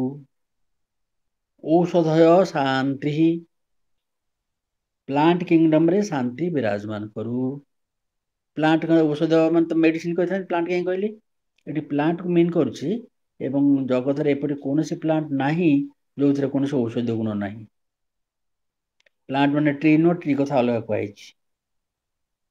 ବନସ୍ପତୟ ଶାନ୍ତି, ବନସ୍ପତୟ ମାନେ ଏଠି ଟ୍ରିଜ୍, ଟ୍ରି ମାନଙ୍କରେ ଶାନ୍ତି ବିରାଜମାନ କରୁ, ବନସ୍ପତିରେ ଶାନ୍ତି ବିରାଜମାନ କରୁ। ବିଶ୍ୱେ ଦେବାଃ ଶାନ୍ତି, ଗଡ୍ ମାନେ ଯେଉଁମାନେ ପ୍ରିଜାଇଡିଂ ଡିଟିଜ୍ ଅଛନ୍ତି, କିଏ ଜଳ ଦେବତା, କିଏ ସ୍ଥଳ ଦେବତା, କିଏ ଶାନ୍ତିର ଦେବତା, କିଏ ଜ୍ଞାନର ଦେବତା, କିଏ ବୁଦ୍ଧିର ଦେବତା, କିଏ ଶକ୍ତିର ଦେବତା, ଏଇ ଯେଉଁ ଦେବତା ମାନେ ଅଛନ୍ତି ବିଭିନ୍ନ ଡିପାର୍ଟମେଣ୍ଟରେ, ସେମାନଙ୍କ ଠାରେ ମଧ୍ୟ ଶାନ୍ତି ବିରାଜମାନ କରୁ। ବ୍ରହ୍ମ ଶାନ୍ତି, ବ୍ରହ୍ମ ମାନେ ଏଠି କନସିୟସନେସ୍, ଅଖଣ୍ଡ ଚୈତନ୍ୟ, ସେଥିରେ ଶାନ୍ତି ବିରାଜମାନ କରୁ। ସର୍ବଶାନ୍ତି, ସବୁଠି ଶାନ୍ତି ବିରାଜମାନ କରୁ। ଗୋଟେ କହିସାରିଲା ପରେ ପୁଣି ଆଉ କାଳେ କ'ଣ ବାକି ରହିଯାଇଥିବ, ସେଥିପାଇଁ କୁହାଗଲା ଯେ ସର୍ବଶାନ୍ତି। ତାପରେ ପୁଣି କୁହାଗଲା ଶାନ୍ତି ହେବ ଶାନ୍ତି, ଶାନ୍ତି ହି ହେବ ଶାନ୍ତି, ଶାନ୍ତିରେ ଶାନ୍ତି ବିରାଜମାନ କରୁ। ସାମା ଶାନ୍ତି ହି ଏଧି, ତମେ ଶାନ୍ତ ହୁଅ। ଓಂ ଶାନ୍ତି ଶାନ୍ତି ଶାନ୍ତି। ଏମିତି ଦେଖୁଛ କିପରି ଭାବରେ ବେଦ ଋଷି, ବୈଦିକ ଋଷି କିପରି ଭାବରେ ପ୍ରାର୍ଥନା କରେ। ଦେଖିବା ବର୍ତ୍ତମାନ ସେଠି ଶାନ୍ତି ବିରାଜମାନ କରୁଛି ନା ନାହିଁ। ଦ୍ୟୌଃ ଶାନ୍ତି, ସ୍କାଏରେ ଶାନ୍ତି ବିରାଜମାନ କରୁଛି। ଯାଇକି ପୁରା ଚନ୍ଦ୍ରରେ ଆମେ ବାଣ ଫୁଟେଇଲୁଣି,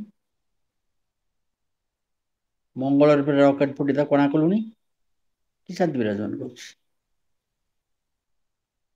ଅନ୍ତରିକ୍ଷ ଶାନ୍ତି, ଗଲାବେଳେ ଯୋଉ ବାରୁଦ ଛାଡି ଛାଡିକା ଯାଉଛି, ଯୋଉ ଡେବ୍ରିସ୍ ଗୁଡାକ ଫୋପାଡି ଫୋପାଡିକା ଯାଉଛି ଅନ୍ତରିକ୍ଷରେ, ସେଗୁଡା ଅଶାନ୍ତ କରୁନି ଅନ୍ତରିକ୍ଷକୁ। ଜେଟ୍ ପ୍ଲେନ୍ ଗୁଡାକ ପ୍ରତିଦିନ ହଜାର ହଜାର ସଂଖ୍ୟାରେ ଏପଟୁ ସେପଟ ସେପଟ ଏପଟ ହଉଛି, ସେ ଅନ୍ତରିକ୍ଷକୁ ବିଷାକ୍ତ କରୁନାହିଁ। ପୃଥିବୀ ଶାନ୍ତି, ପୃଥିବୀ କଥା ତ ସମସ୍ତେ ଜାଣୁଛନ୍ତି। ମୋବାଇଲ ଫୋନ ଅନ୍ କଲା ବେଳକୁ ଆସିଯିବ କୋଉଠି କଣ, ଟିଭି ଅନ୍ କଲା ବେଳକୁ, ଖବର କାଗଜ ଖେଳେଇ ଦେଲା ବେଳକୁ ପୃଥିବୀ କିପରି ଅଶାନ୍ତ, ସେଥିରୁ ସୂଚନାଟି ମିଳିଯିବ। ପ୍ରତିଦିନ ଏଗୁଡ଼ା ସବୁ ଅଶାନ୍ତିର ଖବର ବାହାରିଥିବ ଗଦା ଗଦା। ଆପୋ ଶାନ୍ତି, ଆପୋ ଶାନ୍ତି ଅଛି। ଦିନାକ ବିଚାର କରାଯାଉଥିଲା ଯେ ଗଙ୍ଗା ଜଳ ହଉଛି ସବୁଠୁ ପବିତ୍ର। ଜୀବାଣୁ ବଢି ପାରନ୍ତି ନାହିଁ, ସବୁଠୁ ପବିତ୍ର। ବର୍ତ୍ତମାନ ଦେଖାଯାଉଛି ଗଙ୍ଗା ଜଳ ମଧ୍ୟ ଅପବିତ୍ର ହେଇଗଲାଣି। ଏଇଠି ଭୁବନେଶ୍ୱରର ବିଭିନ୍ନ ଜାଗାରେ, ବିନ୍ଦୁସାଗର ଗୋଟେ ଜାଗା, ତାପରେ ଯୋଉ ଆମର ଏଟା କଣ,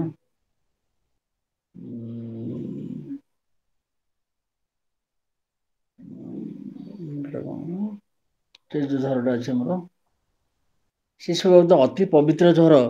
ସେ ଅତି ପବିତ୍ର ମାନେ ସେଟା ଔଷଧୀୟ ଗୁଣ ଥିବା ଯୁକ୍ତ ପାଣି। କେଦାରଗୌରୀ, ସିଏ ବର୍ତ୍ତମାନ ପୁରାପୁରି କୋଉଠି ଝର ବନ୍ଦ ହେଇଗଲାଣି, ବା କୋଉଠି ଅଶୁଦ୍ଧ ହେଇଗଲାଣି। ଏବେ ସଫା ହେଇଥିଲା ବିନ୍ଦୁସାଗର, ପୁଣି ଗତ ସପ୍ତାହରେ ନଜର ପଡ଼ିଲା, ଦେଖିଲା ବେଳକୁ ପୁଣି ଦଳ ଗୁଡାକ ଆସୁଛି ଏଠି। ସବୁ ନଦୀ, ସବୁ ଝର ବର୍ତ୍ତମାନ ପଲ୍ୟୁଟେଡ୍। ଆପୋ ଶାନ୍ତି, ସେଇଥିପାଇଁ ବୈଦିକ ଋଷି ଯୋଉ କାମନା କରୁଛି, ସେ କାମନା ଗୁଡାକୁ କେତେ ମୂଲ୍ୟ ଧାରଣ କରୁଛି, ଏଟା ବିଚାର କରିବା କଥା। ଔଷଧ ହେଉ ଶାନ୍ତି, ପ୍ଲାଣ୍ଟ କିଙ୍ଗଡମ, ପ୍ଲାଣ୍ଟ କାହିଁ?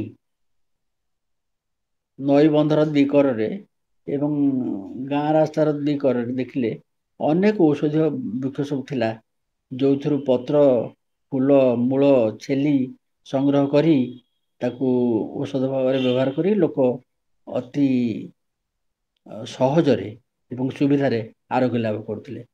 ବର୍ତ୍ତମାନ ସାମାନ୍ୟ ଟିକେ କଣ ହେଲା ବେଳକୁ ଆଡମିଟେଡ୍ ହସ୍ପିଟାଲ, ଯୋଉଠିକି ସାଙ୍ଗେ ସାଙ୍ଗେ ସେ ଯାଇକି 20ଟା ଟେଷ୍ଟ କରିଦବ। କିଛି ଟିକେ ପେଟ ଖରାପ ହେଇଥିଲେ, ସେ ହୋଲିଷ୍ଟିକ ଥିଙ୍କିଂ ତାର ତ। ପେଟ ଖରାପ ହେଇଛି ଯଦି ସବୁ ସିଷ୍ଟମ ଗୁଡା ଚେକ୍ କରିବା। ତାର ରକ୍ତ ସଞ୍ଚାଳନ, ତାର ନିଶ୍ଵାସ ପ୍ରଶ୍ଵାସ, ତାର ବାଇଲ ଟେଷ୍ଟ, ତାର ସବୁ କଫ ବାତ ପିତ ସବୁ ଯାକ ଟେଷ୍ଟ କରିଦବ ସେଇ 20ଟା ଟେଷ୍ଟ କରିକି। ତେଣୁକରି ସେ ଔଷଧ ଶାନ୍ତି, ସେ କୋଉ ଷ୍ଟେଟରେ ଅଛି ଦେଖ। ବନସ୍ପତି ଆଉ ଶାନ୍ତି, ବନସ୍ପତି କାହିଁ? ମୁଁ ଗୋଟେ ଫେସବୁକ ରେ ଦେଇଥିଲି ପରଦିନ ବୋଧେ, ହଁ, ଏଇଠି ଗୋଟେ ସକାଳେ ଏତେ ଦିନ ପରେ ଗୋଟେ କୋଇଲିର ସ୍ୱର ଶୁଣିବାକୁ ମିଳିଥିଲା। ମୁଁ ସେଟା ଖୁସି ହେଇକି ଦେଇଥିଲି ଯେ କୋଇଲି ସ୍ୱର ଆଜି ସକାଳେ ଶୁଣିବାକୁ ମିଳିଲା। ଏବଂ ସେ ସ୍ୱର ପୁଣି 3ଟା ବେଳେ ଶୁଣିବାକୁ ମିଳିଥିଲା। ତାପରେ କାଲି ନାହିଁ କି ଆଜି ଆଉ ନାହିଁ। ଗତକାଲି ଜଣେ ଆମର ଫେସବୁକ ର ବନ୍ଧୁ ଗୋଟେ ଫଟୋ ପଠେଇଥିଲେ, ଯୋଉଠି ସେ ଗୋଟେ କୋଇଲି, ଛୋଟିଆ କୋଇଲିଟିଏ ଗୋଟେ ଘରର ଚାଜା ଉପରେ ବସିଥିଲା। ସିଏ ବସିବା କଥା ଏଇ ତୁତ ଡାଳରେ, ଆମ୍ବ ଡାଳରେ ବସିବା କଥା, ବଉଳ ଖାଇବା କଥା ସିଏ।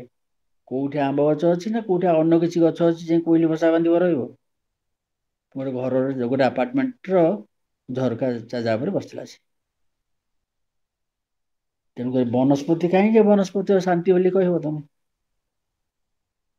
ବିଶ୍ୱଦେବା ଶାନ୍ତି, ଗଡସ୍ ମାନେ ସେମାନେ ଯୋଉ ଶାନ୍ତ ନ ହେବେ, ସରସ୍ଵତୀ, ଗଣେଶ, ଦୁର୍ଗା ମା, ଶିବ, ଏମାନେ ଯଦି ଶାନ୍ତ ନ ରହିବେ, ସେଥିପାଇଁ ସବୁ ଠାକୁରାଣୀ ଗାଧୁଆ କରନ୍ତିନି କି?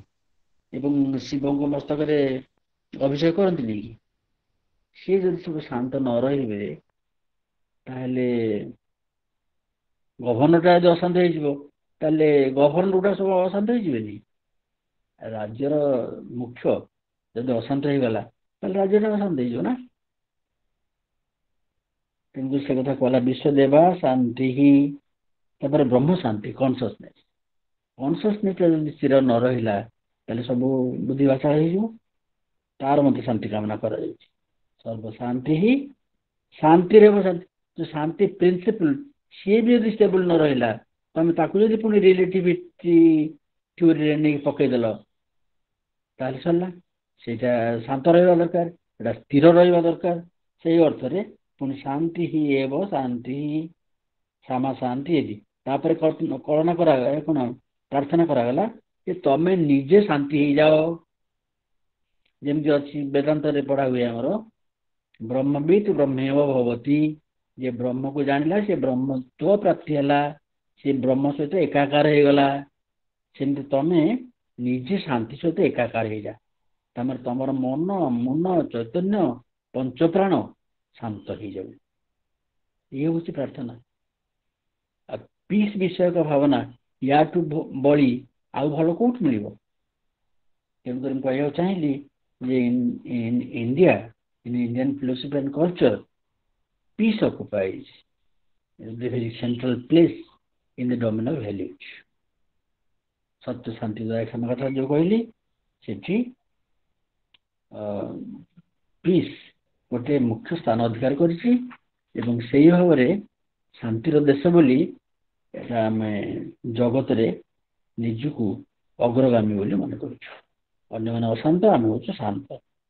କିନ୍ତୁ ଅବସ୍ଥା ପରିବର୍ତ୍ତନ ହେଇଗଲାଣି, କ'ଣ କଷ୍ଟ ହେଲାଣି, ସେଗୁଡ଼ାକ question of matter of fact.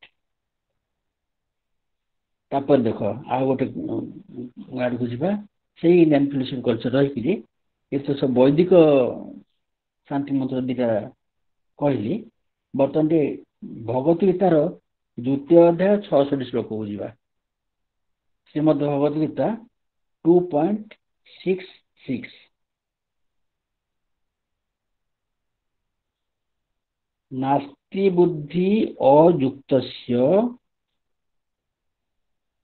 नास्ति बुद्धि अयुक्तस्य न च युक्तस्य भावना,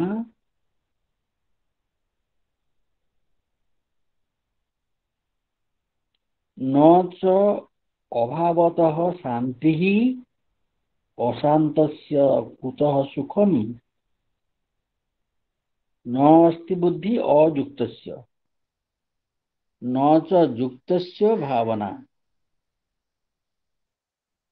न च अभावतः शान्तिः, अशान्तस्य कुतः सुखम्। There is no knowledge of the self, आत्मज्ञान नहीं, to the unsteady, जे अस्थिर, जे अयुक्त अस्थिर, तार आत्मज्ञान नहीं। जे अनस्टेडी, तार मेडिटेशन नहीं। न च युक्तस्य भावना, बुझ तो भावना माने एटी होची मेडिटेशन। मेडिटेशन माने आखि बुझिकी शांति मुद्रा तपस्या करिया नुह। भावना माने जेकोसी चिंतन, जेकोसी मुहूर्तर चिंतन। भावना न च अभावतः शांति ही, जार ये सब and to the unmeditative no peace. जहाँ मन रे शांत चिंतन नहीं, तार पीस नहीं। एवं जार पीस नहीं, तार हैप्पीनेस नहीं। एटी देख लो कौन कहला, आमर पीस कौन पे दरकार, हैप्पीनेस पे दरकार। जदि पीस ता थिला गोटे आर्क वैल्यू, जदि गोटे हायर वैल्यू, ताहले ताठू हायर आउरी हेलानी हैप्पीनेस। आमे केमती सुखरे रहिबा, तार बाट हैला आमे शांति रे रहिबा दरकार। शांति ही सुख। तेणुकर भगवत गीतार एपरि कहला जे अशान्तस्य कुतः सुखम। जे अशांत तार सुख कहीं, सुख कहीं माने जो प्रश्न, से प्रश्न नुह, सेटा अप्रश्न। सुख कहीं माने सुख नहीं, तार सुख नहीं। बुझ तो काले बोली भी एना मन पड़ला से आज क्या कहती, तार डेफिनेशन एमती है, जदि पार लिखि रख। कर्तव्यम आचरं कामं कर्तव्यं आचरं कामं अकर्तव्यं अनाचरम् कर्तव्यं आचरं कामं अकर्तव्यं अनाचरम्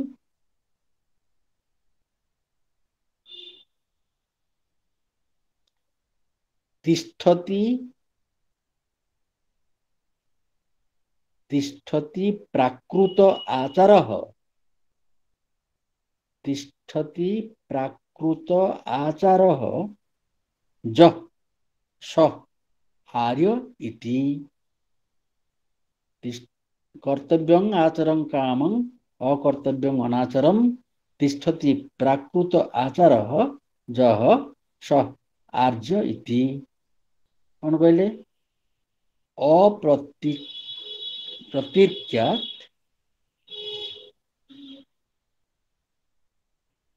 ना से आ गोटे से भागवतर अच्छी यहाँ हूँ जे कर्तव्य आचरण करे अकर्तव्य आचरण करे नहीं जे ट्रेडिशनल वैल्यूज को ता प्रति अनुरक्त रहे सी हूँ आर्य तेणुक भारत वर्ष हूँ आर्य मान देश यही अर्थ आर्य माने आर्यर अर्थ यहाँ सुसंस्कृत सुसंस्कृत माने सुमूल्यबोध द्वारा से माने परिचालित जो मूल्यबोध जगतर मंगल करने सहित निजर मंगल करे निजर मंगल करने सहित जगतर मंगल करे एमती कही नहीं जगतर मंगल करने सहित निजर मंगल करे यहाँ कही फास्ट जगत then my self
sir hello sir sir आपन म्यूट हो जाइए ओहो सॉरी मो कैमरा ऑन कर दे सॉरी सॉरी सॉरी अच्छा कौच मुझे चाहूली से जो आमर वैदिक मंत्र से पुणी यही भाव में कंटिन्यू करुच्ची काले वर्षंतु पर्जन्य पृथिवी शस्यशालिनी देशोयं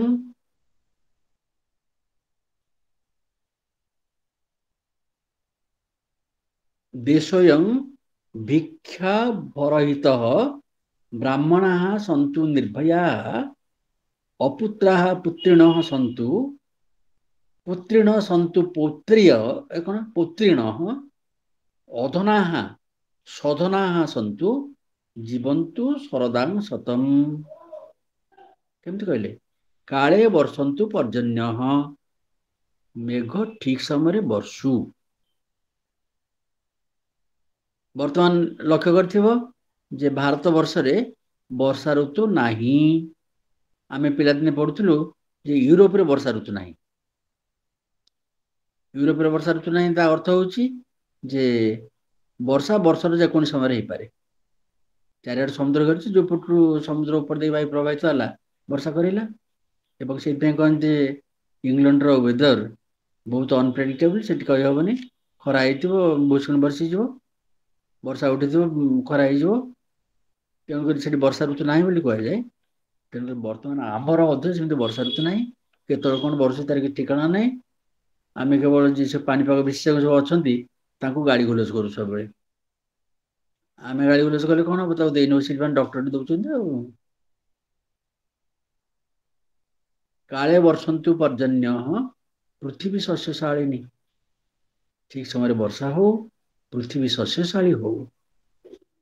ଦେଶୋୟଂ ଭିକ୍ଷାବରହିତ ବ୍ରାହ୍ମଣା ସନ୍ତୁ ନିର୍ଭୟା। ଦେଶରେ ଧନରତ୍ନ ଭରିକି ରହୁ ଏବଂ ବ୍ରାହ୍ମଣ ମାନେ ନିର୍ଭୟ ହେଇକି ରହନ୍ତୁ। ଅପୁତ୍ରା ପୁତ୍ରୀଣ ସନ୍ତୁ।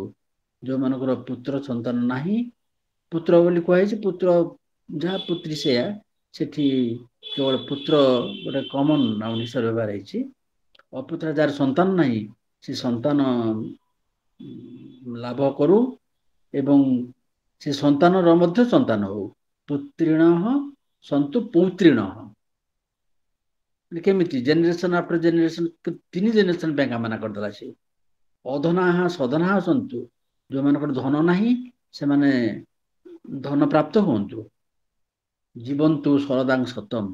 ସେମାନେ 100 ବର୍ଷ ବଞ୍ଚି ରହନ୍ତୁ। ତାପରେ କୁହାହେଲା ସର୍ବତ୍ର ସୁଖୀନଃ ସନ୍ତୁ ସର୍ବେ ସନ୍ତୁ ନିରାମୟାଃ। ବା ଅନ୍ୟ ଭାବରେ ମଧ୍ୟ କୁହାଯାଏ ସର୍ବେ ସନ୍ତୁ ନିରାମୟାଃ, ମାନେ ସର୍ବେ ଭବନ୍ତୁ ସୁଖିନଃ ସର୍ବେ ସନ୍ତୁ ନିରାମୟାଃ ସର୍ବେ ଭଦ୍ରାଣୀ ପଶ୍ୟନ୍ତୁ ମା କଶ୍ଚିତ୍ ଦୁଃଖ ଭାଗ ଭବେତ୍। କେହି ଦୁଃଖ ଦୁର୍ଦ୍ଦଶାରେ ନ ରହନ୍ତୁ, ସମସ୍ତେ ନିରାମୟ ଏବଂ ସୁଖୀ ହେଇକି ଥାନ୍ତୁ। ये सब पीस ର ବିଭିନ୍ନ ଡାଇମେନସନ। ଶାନ୍ତି ଲିଡ୍ସ ଟୁ ସୁଖ ଏବଂ ଶାନ୍ତି ସୁଖରେ ଏଗୁଡ଼ା ସବୁ ବିଭିନ୍ନ ଡାଇମେନସନ୍ସ। ଏଇ ଯୋଉ କୁହାହେଲା ବର୍ତ୍ତମାନ ପର୍ଜନ୍ୟ କଥା, ବର୍ଷା କଥା, ପୃଥିବୀ ଶସ୍ୟଶାଳୀନ ହଉ, ସେ କଥା କୁହାଗଲା। କେମିତି ଭଗବତୀ ଗୀତାର ଗୋଟେ ଶ୍ଲୋକ ଅଛି, ଲକ୍ଷ୍ୟ କର ଟିକେ। ଭଗବତୀ ଗୀତା 3ୟ ଅଧ୍ୟାୟ 14ଦଶ ଶ୍ଲୋକ 3:14। ସେଠି କେମିତି କୁହାଯାଇଛି? ଅନ୍ନ ହେଲେ କଣ ହବ, ତାପରେ ହେଲେ କଣ ହବ, ଏମିତି କେମିତି କୁହାଯାଇଛି? ଅନ୍ନାତ୍ ଭବତି ଭୂତାନି। ଅନ୍ନରୁ, ଭୂତାନି ମାନେ ବଡିଜ୍, ଦେ ଆର୍ ବର୍ନ। ପର୍ଜନ୍ୟାତ୍ ଅନ୍ନ ସମ୍ଭବଃ। ସେ ଅନ୍ନ କୋଉଠୁ ଆସିବ? ଭଲ ବର୍ଷା ହେଲେ ଆସିବ। ଆଚ୍ଛା, ପର୍ଜନ୍ୟ କୋଉଠି ଆସିବ? ବର୍ଷା ପୁଣି କେମିତି ହବ? ଯଜ୍ଞାତ୍ ଭବତି ପର୍ଜନ୍ୟ। ଯଜ୍ଞ ମାନେ ସାକ୍ରିଫାଇସ୍। ଯଦି ପରସ୍ପର ଦିଆ ନିଆରେ ସମଭାବରେ ସମସ୍ତେ ଜୀବନ ଯାପନ କରିବେ, ବର୍ଷା ମଧ୍ୟ ଠିକ ସମୟରେ ହବ। ତାପରେ ଯଜ୍ଞ ପୁଣି କୋଉଠି ଆସିବ? ଯଜ୍ଞ କର୍ମ ସମୁଦ୍ଭବଃ। ସମସ୍ତେ ନିଜ ନିଜର ଡ୍ୟୁଟି କଲେ ସେଥିରୁ ଯଜ୍ଞ ସମ୍ଭବ ହବ। ଯଜ୍ଞ କାମ ହେଲା ବୋଲି, ଯେମିତି କୁହାଯାଏ ଆମର ଆଶ୍ରମରେ ଆହାର ଘେନିବା ପୂର୍ବରୁ ତାଙ୍କର ଗୋଟେ ମନ୍ତ୍ରପାଠ କରିକି ଆହାର ଘେନନ୍ତି। ସେଠି କୁହାଯାଇଛି ଜୀବନ ଧାରଣ ନୁହେଁ, ଜାଣ ଏ ଯଜ୍ଞ କର୍ମ। ଖାଇବାଟା ହଉଛି ତାଙ୍କର ଯଜ୍ଞ କର୍ମ। ତେଣୁକରି ଯାହା ସବୁ କର୍ତ୍ତବ୍ୟ, ସେ ସବୁ ସାଧନ କରିବାଟା ହଉଛି ଯଜ୍ଞ। ସେଇଥିପାଇଁ ଓଲଟା ଆଡୁ ଦେଖି ଆସ, ଯଦି ଠିକ ଭାବରେ ଆମର ଡ୍ୟୁଟି କଲୁ, ତାହେଲେ ଯଜ୍ଞ ହେଲା ସେଇଟା। ଯଜ୍ଞ ଠିକ ହବାରୁ ବର୍ଷା ଜାତ ହେଲା। ବର୍ଷା ଜାତ ହେବାରୁ ଅନ୍ନ ସମ୍ଭବ ହେଲା। ଅନ୍ନ ସମ୍ଭବ ହେବାରୁ ପ୍ରାଣୀ ମାନେ ପ୍ରତିପାଳିତ ହେଲେ। ଦେଖୁଛ ନା? ତେଣୁକରି କେମିତି ଶାନ୍ତିର ସବୁ ବିଭିନ୍ନ ଦିଗ ରହିଛି ଏବଂ ସବୁଠୁ ବେଶରେ ରହିଛି ଜୀବନ। କିଏ ବଞ୍ଚିବ ଶାନ୍ତିରେ? ଜୀବନ ବଞ୍ଚିବ ଶାନ୍ତିରେ। ଜୀବନର କଣ କଣ ସବୁ ଅଛି? ଗୋଟେ କନସିୟସନେସ୍ ଅଛି, ଗୋଟେ ବଡି ଅଛି। ବଡିକି ଥ୍ରାଇଭ୍ କରିବା ଦରକାର ଏବଂ କନସିୟସନେସ୍ ଟା ସେଥିରେ ଏକ୍ସପାଣ୍ଡ କରିବା ଦରକାର। ଏଇଟା ହଉଛି ଆମର କାମନା। ତେଣୁକରି ବଡିର ସୁସ୍ଥତା ଏବଂ କନସିୟସନେସ୍ ର ସୁସ୍ଥତା ଉଭୟ କାମନା କରାଯାଉଛି ବୈଦିକ ମନ୍ତ୍ରରେ। ବୁଝୁଛ ନା? ଆଚ୍ଛା, ପୁଣି ଭଗବତୀ ଗୀତାର ଆଉ ଗୋଟେ ଶ୍ଲୋକ ଅଛି, ଧ୍ୟାୟତଃ ବିଷୟାନ୍ ପୁଂସଃ, ମନେ ରଖ ବୋଲିକିନି, ଧ୍ୟାୟତଃ ବିଷୟାନ୍ ପୁଂସଃ ସଙ୍ଗଃ ତେଷୁ ଉପଜାୟତେ, ସଙ୍ଗାତ୍ ସଞ୍ଜାୟତେ କାମଃ, କାମାତ୍ କ୍ରୋଧ ଅଭିଜାୟତେ, କ୍ରୋଧାତ୍ ଭବତି ସମ୍ମୋହ, ସମ୍ମୋହାତ୍ ସ୍ମୃତି ବିଭ୍ରମଃ, ସ୍ମୃତିଭ୍ରଂଶାତ୍ ବୁଦ୍ଧିନାଶଃ, ବୁଦ୍ଧିନାଶାତ୍ ପ୍रणଶ୍ୟତି। ସିଏ କୁହାହେଲା ଜୀବନ ଏବଂ ତାର ଉଦ୍ಬೋଧନୀ କଥା କୁହାଗଲା। ବର୍ତ୍ତମାନ ତା ବିପରୀତଟା କୁହାଯାଉଛି, ଜୀବନ କେମିତି ନଷ୍ଟ ହେଇଯାଉଛି, ଫ୍ରଷ୍ଟ୍ରେଟେଡ ହେଇଯାଉଛି, ସେ କଥା କୁହାଯାଉଛି। କେମିତି ଜୀବନ ଫ୍ରଷ୍ଟ୍ରେଟେଡ ହବ? କେମିତି ଜୀବନଟା ଉନ୍ନତ ହବ, ଏନୋବୁଲ୍ଡ ହବ, ସେ କଥା କହିଗଲେ। ତାପରେ ଜୀବନଟା ଫ୍ରଷ୍ଟ୍ରେଟେଡ କେମିତି ହବ ଓଲଟା ମାର୍ଗରେ, ସେଇ ଭଗବତୀ ଗୀତାର ଶ୍ଲୋକ ଦ୍ୱିତୀୟ ଅଧ୍ୟାୟ 62 ଏବଂ 63 ନମ୍ବର ଶ୍ଲୋକ। ଧ୍ୟାୟତଃ ବିଷୟାନ୍ ପୁଂସଃ, ପୁରୁଷ ଯେତେବେଳେ ବିଷୟମାନଙ୍କୁ ଧ୍ୟାନ କରି ବସିବ, ମୋର ଏଇଟା ଦରକାର, ସେଇଟା ଦରକାର, ମୋର ଗାଡ଼ି ଦରକାର, ମୋର ବାଡ଼ି ଦରକାର, ମୋର ମୋବାଇଲ ଦରକାର, ମୋର ଏସି ଦରକାର, ମୋର କୋଠା ବାଡ଼ି ଦରକାର, ଇତ୍ୟାଦି ଇତ୍ୟାଦି ଯେତେବେଳେ ଭାବିବ, ଧ୍ୟାୟତଃ ବିଷୟାନ୍ ପୁଂସଃ ସଙ୍ଗ ତେଷୁ ଉପଜାୟତେ, ତା ସାଙ୍ଗରେ ତାର ସଙ୍ଗ ବା ତାର ଫ୍ରେଣ୍ଡସିପ୍, ତାର ଆଟାଚମେଣ୍ଟ ବଢ଼ିବ। ଆଟାଚମେଣ୍ଟ ବଢ଼ିଲେ କ'ଣ ହବ? ସଞ୍ଜାୟତେ କାମ, ତାକୁ ପ୍ରାପ୍ତି କରିବା, ତାକୁ ରଖିବା, ତାକୁ ଉପଭୋଗ କରିବା, ସେ କାମନା ତାର ଜାତ ହବ। ସେ କାମନା ଜାତ ହେଲେ କ'ଣ ହବ? କାମାତ୍ କ୍ରୋଧ ଅଭିଜାୟତେ, କାମ ଯଦି ସଂକଳ୍ପ ପୁରା ହେଇଗଲା ତ ଖୁସି ଲାଗିବ ଘଡ଼ିଏ ପହରେ, ଯଦି ପୁରା ନ ହେଇପାରିଲା ତାହେଲେ କ୍ରୋଧ ଜାତ ହବ। ହଉ କ୍ରୋଧ ଜାତ ହଉ, କ୍ରୋଧ ଜାତ ହେଲେ କ'ଣଟା ହବ? କ୍ରୋଧାତ୍ ଭବତି ସମ୍ମୋହ, ଅତ୍ୟନ୍ତ ଭାବରେ ମୋହ ଜାତ ହବ କ୍ରୋଧ ହେଲେ। ତା ବିନା ମୁଁ ରହିପାରିବିନି, ବଞ୍ଚିପାରିବିନି। ତାକୁ ଯେମିତି ହେଲେ, ଯେମିତି କହନ୍ତି, ତାକୁ ଚୋରି କରିକି ଛଡ଼େଇକି ଆଣିକି ଯାହା କର, ଯେମିତି ହେଲେ ଆଣିବାକୁ ପଡ଼ିବ, ତା ନହେଲେ ମୁଁ ଆଉ ବଞ୍ଚିପାରିବିନି, ଆତ୍ମହତ୍ୟା କରିବି। ସମ୍ମୋହାତ୍ ସ୍ମୃତି ବିଭ୍ରମ, ସମୟ ହେଇଗଲେ ସ୍ମୃତି ଆଉ କାମ କରିବନି, ମେମୋରି ଫେଲ୍ କରିବ। ମେମୋରି ଫେଲ୍ କଲେ କ'ଣ ହବ? ମେମୋରି ଫେଲ୍ କଲେ ବୁଦ୍ଧି ନାଶ ହେଇଯିବ। ବୁଦ୍ଧିଟା କ'ଣ କରେ? ଡିସ୍କ୍ରିମିନେଟ୍ କରେ, ଭଲ ମନ୍ଦ, ହିତ ଅହିତ, ଡିସ୍କ୍ରିମିନେସନ୍ କରେ ବୁଦ୍ଧି। ଆଉ ଯଦି ସ୍ମୃତି ନାଶ ହେଇଯିବ, ବୁଦ୍ଧି ନାଶ ହେଇଯିବ। ବୁଦ୍ଧି ନାଶ ହେଲେ କ'ଣ ହବ? ବୁଦ୍ଧି ନାଶ ହେଇଗଲେ ସେଇଟା ଜୀବର ମରଣ ତୁଲ୍ୟ। ମରିଯିବନି, ସେ ଜୀବଟା ବଞ୍ଚିଥିବ, ଗୋଟେ ପ୍ରାଣୀ ଭଳିଆ ବଞ୍ଚିଥିବ, ସେ ମଣିଷତ୍ୱର ମରଣ ହେଇଯିବ ସେଠି। ସେ ପ୍ରାଣୀଟା ମଣିଷ ହେଇକରି ରହିବନି, ଯେମିତି କହନ୍ତି ମନୁଷ୍ୟ ରୂପେଣ ମୃଗା ଚରନ୍ତି, ମଣିଷ ରୂପରେ ଗୋଟେ ମୃଗ ବା ପଶୁ, ଗୋଟେ ଇତର ପଶୁ ବିଚରଣ କରୁଥିବ। ଏଇଟା ବି ପୁଣି ଭଗବଦ୍ଗୀତାରେ କୁହାଯାଇଛି, ବୁଝିଲା ନା ନାଇଁ? ସେ ଭଗବଦ୍ଗୀତାରେ ଆଉ ଗୋଟେ ଶ୍ଲୋକ କୁହାଯାଇଛି ଏମିତି ସେଇ ଶାନ୍ତି ବିଷୟରେ, ଭୋକ୍ତାରଂ ଯଜ୍ଞ ତପସାଂ ସର୍ବଲୋକ ମହେଶ୍ୱରମ୍ ସୁହୃଦମ୍ ସର୍ବଭୂତାନାଂ ଜ୍ଞାତ୍ୱା ମାଂ ଶାନ୍ତି ମୃଚ୍ଛତି। ଶାନ୍ତି କେମିତି ଆସିବ? ତମେ ଯାହା କରୁଛ, ଯାହା କିଛି ଉପଭୋଗ କରୁଛ, ସବୁ ମତେ ଯଦି ସମର୍ପଣ କରିଦଉଛ, ସେ ସମସ୍ତ ଜିନିଷ ଯଦି ର କର୍ତ୍ତା ଏବଂ ଭୋକ୍ତା ଏବଂ ଜ୍ଞାତା ମୁଁ ମାନେ ଭଗବାନ କହୁଛନ୍ତି ଏଠି, ଭଗବାନ ଉବାଚ, ଭଗବାନ ପୁଣି କିଏ? ସିଏ ହଉଛନ୍ତି ବିଶୁଦ୍ଧ ବୁଦ୍ଧି। ଶ୍ରୀକୃଷ୍ଣଙ୍କୁ ମୁଁ ବିଶୁଦ୍ଧ ବୁଦ୍ଧି ଭାବରେ ନିଏ। ଶ୍ରୀକୃଷ୍ଣ ଗୋଟେ ଲୋକ ନୁହଁ, ସେ ହଉଛନ୍ତି ବିଶୁଦ୍ଧ ବୁଦ୍ଧିର ଗୋଟେ ମାନବୀୟ ରୂପ। ସେଠି ଭଗବଦ୍ଗୀତାରେ ସେ କହୁଛନ୍ତି ଯେ ଯାହା ସବୁ ଭୋଗ କରୁଛ, ଯାହା ସବୁ କାର୍ଯ୍ୟ କରୁଛ, ସବୁ ମୋରି ପାଇଁ କରୁଛ, ଏ ବିଷୟରେ ଯଦି ତମର ଚେତନା ଅଟଳ ରହେ ଏବଂ ମୁଁ ଯଦି ସର୍ବତ୍ର ସର୍ବଠାରେ ବିରାଜମାନ କରୁଛି ବୋଲି ତମର ଜ୍ଞାନ ରହେ, ତାହେଲେ ତମେ ଶାନ୍ତି ଲାଭ କରିବ। ବୁଝୁଛ ନା? କେମିତି ବିଭିନ୍ନ ଭାବରେ ଉପନିଷଦରେ ଏବଂ ଭଗବଦ୍ଗୀତାରେ, ଏସବୁ ଇଣ୍ଡିଆନ୍ ଫିଲୋସଫିର ତ ମୁଖ୍ୟ ଗ୍ରନ୍ଥ ଏଗୁଡ଼ିକ, ଏଠି ଶାନ୍ତି ଏବଂ ତା ନାଶରେ କେମିତି ଅଶାନ୍ତି ହେଉଛି, ସେସବୁ ବିଷୟ ଏଠି ଲକ୍ଷ୍ୟ କରାଯାଇପାରେ। ତେବେ ବ୍ୟାକଗ୍ରାଉଣ୍ଡ ଭାବରେ ଆମେ ଆଜି ଏତିକି ଡିସ୍କସନ୍ କଲେ, ତାପରେ ସେ ବହିରେ କ'ଣ କ'ଣ ସବୁ ଅଛି ଫ୍ୟାକ୍ଟ ଗୁଡ଼ାକ, ସେଗୁଡ଼ା ଖାଲି ଡିସ୍କସନ୍ କରିବା। କାଲି ତ ନାହିଁ, ପୁଣି ସୋମବାର ଦିନ ବୋଧେ ଅଛି, ସୋମବାର ଦିନ ସେଇଟା ଡିସ୍କସନ୍ କରିବା। ଆଜ୍ ଏ ମ୍ୟାଟର ଅଫ୍ ଫ୍ୟାକ୍ଟ, ଅଶାନ୍ତି କିପରି କୋଉଠି ସୃଷ୍ଟି ହେଇଛି, କ'ଣ କ'ଣ ସବୁ କ୍ଷତି ହେଉଛି, ଯାହା ସବୁ ବହିରେ ସବୁ ଥିବା ଷ୍ଟାଟିଷ୍ଟିକ୍ସ, ସେଗୁଡ଼ା ସବୁ ଲକ୍ଷ୍ୟ କରିବା। ଆଉ ପିସ୍କୁ କେମିତି ଡିଫାଇନ୍ କରାଯାଇଛି ଇତ୍ୟାଦି ଆମେ ଦେଖିଲେ ଏଠି, ପିସ୍ କାହାକୁ କୁହନ୍ତି ଏବଂ ପ୍ରସ୍ପେରିଟି କାହାକୁ କୁହନ୍ତି, ଏଠି ଆମେ ଦେଖିଲେ। କିନ୍ତୁ ଆମ ଟେକ୍ସଟ ବୁକ୍ ମାନଙ୍କରେ କିପରି ତାର ଅବତାରଣା କରାହେଇଛି, ତାକୁ ସୋମବାର ଦିନ ଲକ୍ଷ୍ୟ କରିବା ନା ନାଇଁ? ଆଜ୍ଞା ସାର୍। ବର୍ତ୍ତମାନ ଆଉ କାହାର କ'ଣ ଅଛି ସେ ବିଷୟରେ ଆଲୋଚନା କରିବା ପାଇଁ, କି ଅନ୍ୟ କୌଣସି ବିଷୟରେ ଆଲୋଚନା କରିବା ପାଇଁ ଫିଲୋସଫି ସଂକ୍ରାନ୍ତରେ କର।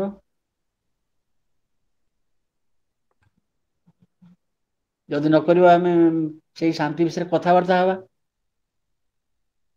ସେ କଥାବାର୍ତ୍ତା ହବା, ସେଥିରୁ ବାହାରିବନି କଥା। ନମିତା ଅଛନ୍ତି? ନମିତା ଅଛ? ସ୍ୱାଗତିକା? Yes, sir.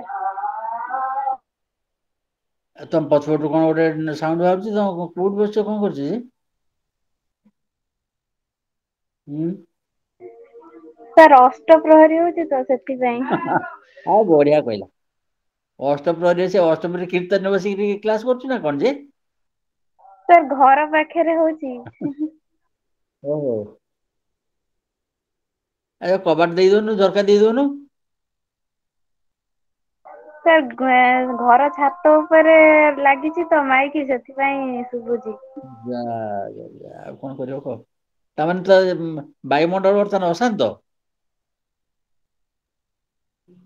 ନା ନାଇଁ? ବାୟୁମଣ୍ଡଳ ଯଦି ଅଶାନ୍ତ ହେଲା, ଏଇନା ମନ ଚୈତନ୍ୟ କେମିତି ଶାନ୍ତ ହେଇକି ରହିପାରିବ କଣ ଦେଖିଆ? ଅବଶ୍ୟ ସେ ଯୋଉ କୀର୍ତ୍ତନ ହଉଛି, ତାର ପ୍ରକୃତ ଲକ୍ଷ୍ୟ ହଉଛି, ଏଇ ବା କୁହା ହେଲା, ବର୍ତ୍ତମାନ ଯାହା ସବୁ କରୁଛ ମତେ ସମର୍ପଣ କରିଦେଲେ ତମକୁ ଶାନ୍ତି ମିଳିବ। ତା ମୂଳରେ ସବୁ କୀର୍ତ୍ତନ କାହାକୁ କରାହଉଛି? ସେଇ ଯେ ଓଭରଲର୍ଡ ଅଫ ଦି ୟୁନିଭର୍ସ, ତାଙ୍କରି ଉଦ୍ଦେଶ୍ୟ କରାଯାଉଛି। କିନ୍ତୁ ତାଙ୍କ ଉଦ୍ଦେଶ୍ୟ ଯଦି କରାହଉଛି, ସେ କେମିତି ଘର ଛାତ ଉପରେ ଆଉ କି ଗୋଟେ ଗଛରେ ମାଇକ୍ରୋଫୋନ ବାନ୍ଧି ଏଡେ ଏଡେ ସାଉଣ୍ଡକୁ ବ୍ଲୋ ଅପ୍ କରିକିରି ତାକୁ ବ୍ରଡକାଷ୍ଟ କରିବା କଥା ନା? ଯାହା ଶାନ୍ତି ପାଇବା ପାଇଁ ଯାହା କରୁଛ, ତାର ବିପରୀତ କଥା ହେଇଯାଉଛି ନା, ନୁହ ନା? ତେଣୁକରି ଆମେ ଯାହା ସବୁ ଆଲୋଚନା କଲେ, ତାକୁ ଯଦି ଆମ ଚତୁଃପାର୍ଶ୍ୱସ୍ଥ ବିଶ୍ୱକୁ ତାକୁ ଆପ୍ଲାଏ କରିବା, ପ୍ରଯୋଜ୍ୟ କରିବା, ତାହେଲେ ଦେଖିବାନି ଚାରିଆଡେ ଅଶାନ୍ତି ହଉଛି ବୋଲି। ଆଉ ଅଶାନ୍ତିର ସୃଷ୍ଟିକାରୀ ଆମେ ନିଜେ, ଏଇଟା ଆମର ଜ୍ଞାନ ହବନି ନା? ହଉଛି ନା ନାଇଁ? ସ୍ୱାଗତିକା? Yes, sir. ଯଦି ହଉଛି, ତାହେଲେ ଯଦି ଜ୍ଞାନ ହେଲା, ନଲେଜ ଇଜ ପାୱାର। ଯଦି ଜ୍ଞାନ ହେଲା, ଏଥର ତ କିଛି କରିହବନି, ଆରଥର ସେଇ ଲାଉଡ ସ୍ପିକର ବନ୍ଧାବନ୍ଧି କଲା ବେଳକୁ ତାକୁ କହିବ ବାବୁ ସିଆଡେ ନେଇକି ବାନ୍ଧେ, ଆଉ ତାକୁ ଟିକେ ସ୍ଲୋ କରିକି ବଜା। ଏତେ ବଡ ପାଟିରେ କହିବା ଦରକାର Sir, ଯେ କାଲି ସରିଯିବ। ସେ ହେଇଥିବ, ଅଷ୍ଟପ୍ରହରୀ ହେଇଥିବ ତ ଆଉ କଣ? ନା 24 ପ୍ରହରୀ ହଉଛି? ଆଜ୍ଞା ଅଷ୍ଟପ୍ରହରୀ ହେଲେ ତାର 24 ଘଣ୍ଟା। ଆଜ୍ଞା ଆଜ୍ଞା। ସେ 24 ଘଣ୍ଟା ପାଇଁ ହଉଛି ନା 3 ଦିନ ପାଇଁ ହଉଛି? ସାର୍, କାଲି ତ ଆରମ୍ଭ ହେଇଛି, ଆଜି ଗୋଟେ ଦିନ ହବ, କାଲି ଶେଷ ହବ। ତାହେଲେ 24 ପ୍ରହରୀ ହେଇଛି ଆଉ 3 ଦିନ ଖଣ୍ଡେ ନା ଆଉ। ଆଜ୍ଞା। ଆଚ୍ଛା, ଏଗୁଆ ସବୁ ଯୋଉ ହଉଛି, ତାର ବ୍ୟାକଗ୍ରାଉଣ୍ଡ ତମେ ଜାଣିଛଟି? ମୋର ଧାରଣା ହେଲା, ଯେହେତୁ ଆମର ଗୋଟେ agricultural society, agriculture civilisation, agriculture culture, agricultural agrarian culture, ତେଣୁକରି କୃଷି ଉପରେ ଆମେ ମେନଲି ତ ଯେତେବେଳେ ସବୁ ଅମଳ ଇତ୍ୟାଦି କାମ ସରିଲା, ସେତେବେଳେ ଲୋକମାନେ ମନ ଖୁସି କରିବା ପାଇଁ ଏମିତି ପର୍ବପର୍ବାଣି କରନ୍ତି। ବିଶ୍ୱ ଶାନ୍ତି ମହାଯଜ୍ଞ ହେଲା, କୋଉଠି ନହେଲେ ପାଲା ହେଲା, କି ସେଇ ଧରଣର ସାଂସ୍କୃତିକ କାର୍ଯ୍ୟକ୍ରମ ବୋଲି ଯାହାକୁ ଆମେ କହୁଛେ, ଏସବୁ କରିକି ମନ ଖୁସି କରନ୍ତି। କିନ୍ତୁ ମନ ଖୁସି କରିବାକୁ ଯାଇକିରି ଆଉ କାହାର କାନ ତାବଦା କରିବ, ଇଏ ତମ ଅଧିକାର କିଏ ଦେଲା କଣ ଦେଖିଆ? ଯାହାର ଇଚ୍ଛା ହଉଛି, ସେ ତାର ଯାଇକି ସେଇ କ୍ଷେତ୍ରରେ ବସିକି ହରେ କୃଷ୍ଣ ହରେ ରାମ କରିବ। ଆଚ୍ଛା, ହରେ କୃଷ୍ଣ ହରେ ରାମ କରୁଛି ବୋଲି ସମସ୍ତେ ଶୁଣିବେ କଣ ପାଇଁ?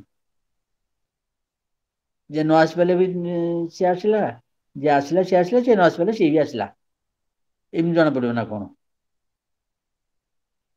ୟୁନିଭର୍ସାଲାଇଜ କରାହବ ନା କଣ? ସିଏ ଏଗୁଡା ସବୁ ଡିଷ୍ଟର୍ବାନ୍ସ। ତେଣୁକରି ଯଦି ସାରା ସୃଷ୍ଟିର କେନ୍ଦ୍ରବିନ୍ଦୁ ହଉଛି ଲୋକଟି। ସାରା ସୃଷ୍ଟିଟା ଯଦି ଗୋଟେ ମାକ୍ରୋକୋଜମ ହୁଏ, ତାହେଲେ ଆମେ ତାର ଗୋଟେ ଗୋଟେ ମାଇକ୍ରୋକୋଜମ, ତାର ଗୋଟେ ଗୋଟେ ଅଂଶ, ବିନ୍ଦୁ। ତାହେଲେ ସମଗ୍ର ସେତିକିବେଳେ ଶାନ୍ତ ହବ, ଯେତେବେଳେ ବିନ୍ଦୁ ମାନେ ଶାନ୍ତ ହେଇକି ରହିବେ। ଆମେ ଯେତେବେଳେ ଇଣ୍ଡିଭିଜୁଆଲସ ମାନେ ଶାନ୍ତ ହେଇପାରିବା,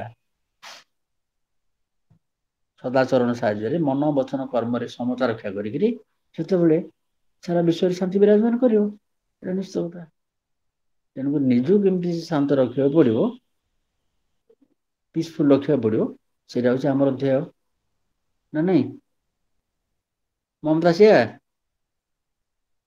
ଆଜ୍ଞା ସାର୍। ନା ତମର ଆଉ କଣ ମତ ଅଛି କହ? ନାଇଁ ସାର୍, ଆପଣ ଯାହା କହୁଛନ୍ତି ସେଇଆ।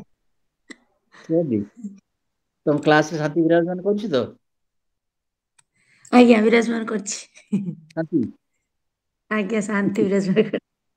ନାଇଁ ତମ କ୍ଲାସରେ ମମତା ବିରାଜମାନ କରୁଥିବ ନା ଶାନ୍ତି କେମିତି ବିରାଜମାନ କରୁଛି? ନାଇଁ ସାର୍ ମମତା ତ ବିରାଜମାନ କରିଛି କିନ୍ତୁ ଚତୁର୍ପାର୍ଶ୍ୱ ଶାନ୍ତ ଅଛି। ନାଇଁ ନାଇଁ ମମତାରୁ ଶାନ୍ତି ଉତ୍ପନ୍ନ ହଉଛି। ମମତା ଥିବାରୁ ଶାନ୍ତି ବିରାଜମାନ କରୁଛି ନା ନାଇଁ? ଆଜ୍ଞା ଏଇ ଯୋଉ ଶାନ୍ତି ମନ୍ତ୍ର ପିଲାଙ୍କୁ ଗୋଟେ ଗୋଟେ ଶିଖଉନ, ସେ ତାଙ୍କର ପଢା ସରିଲା ପରେ ଏ ସବୁ ଗୋଟେ ଗୋଟେ ପଢନ୍ତେ ଅନ୍ତତଃ। ଆଜ୍ଞା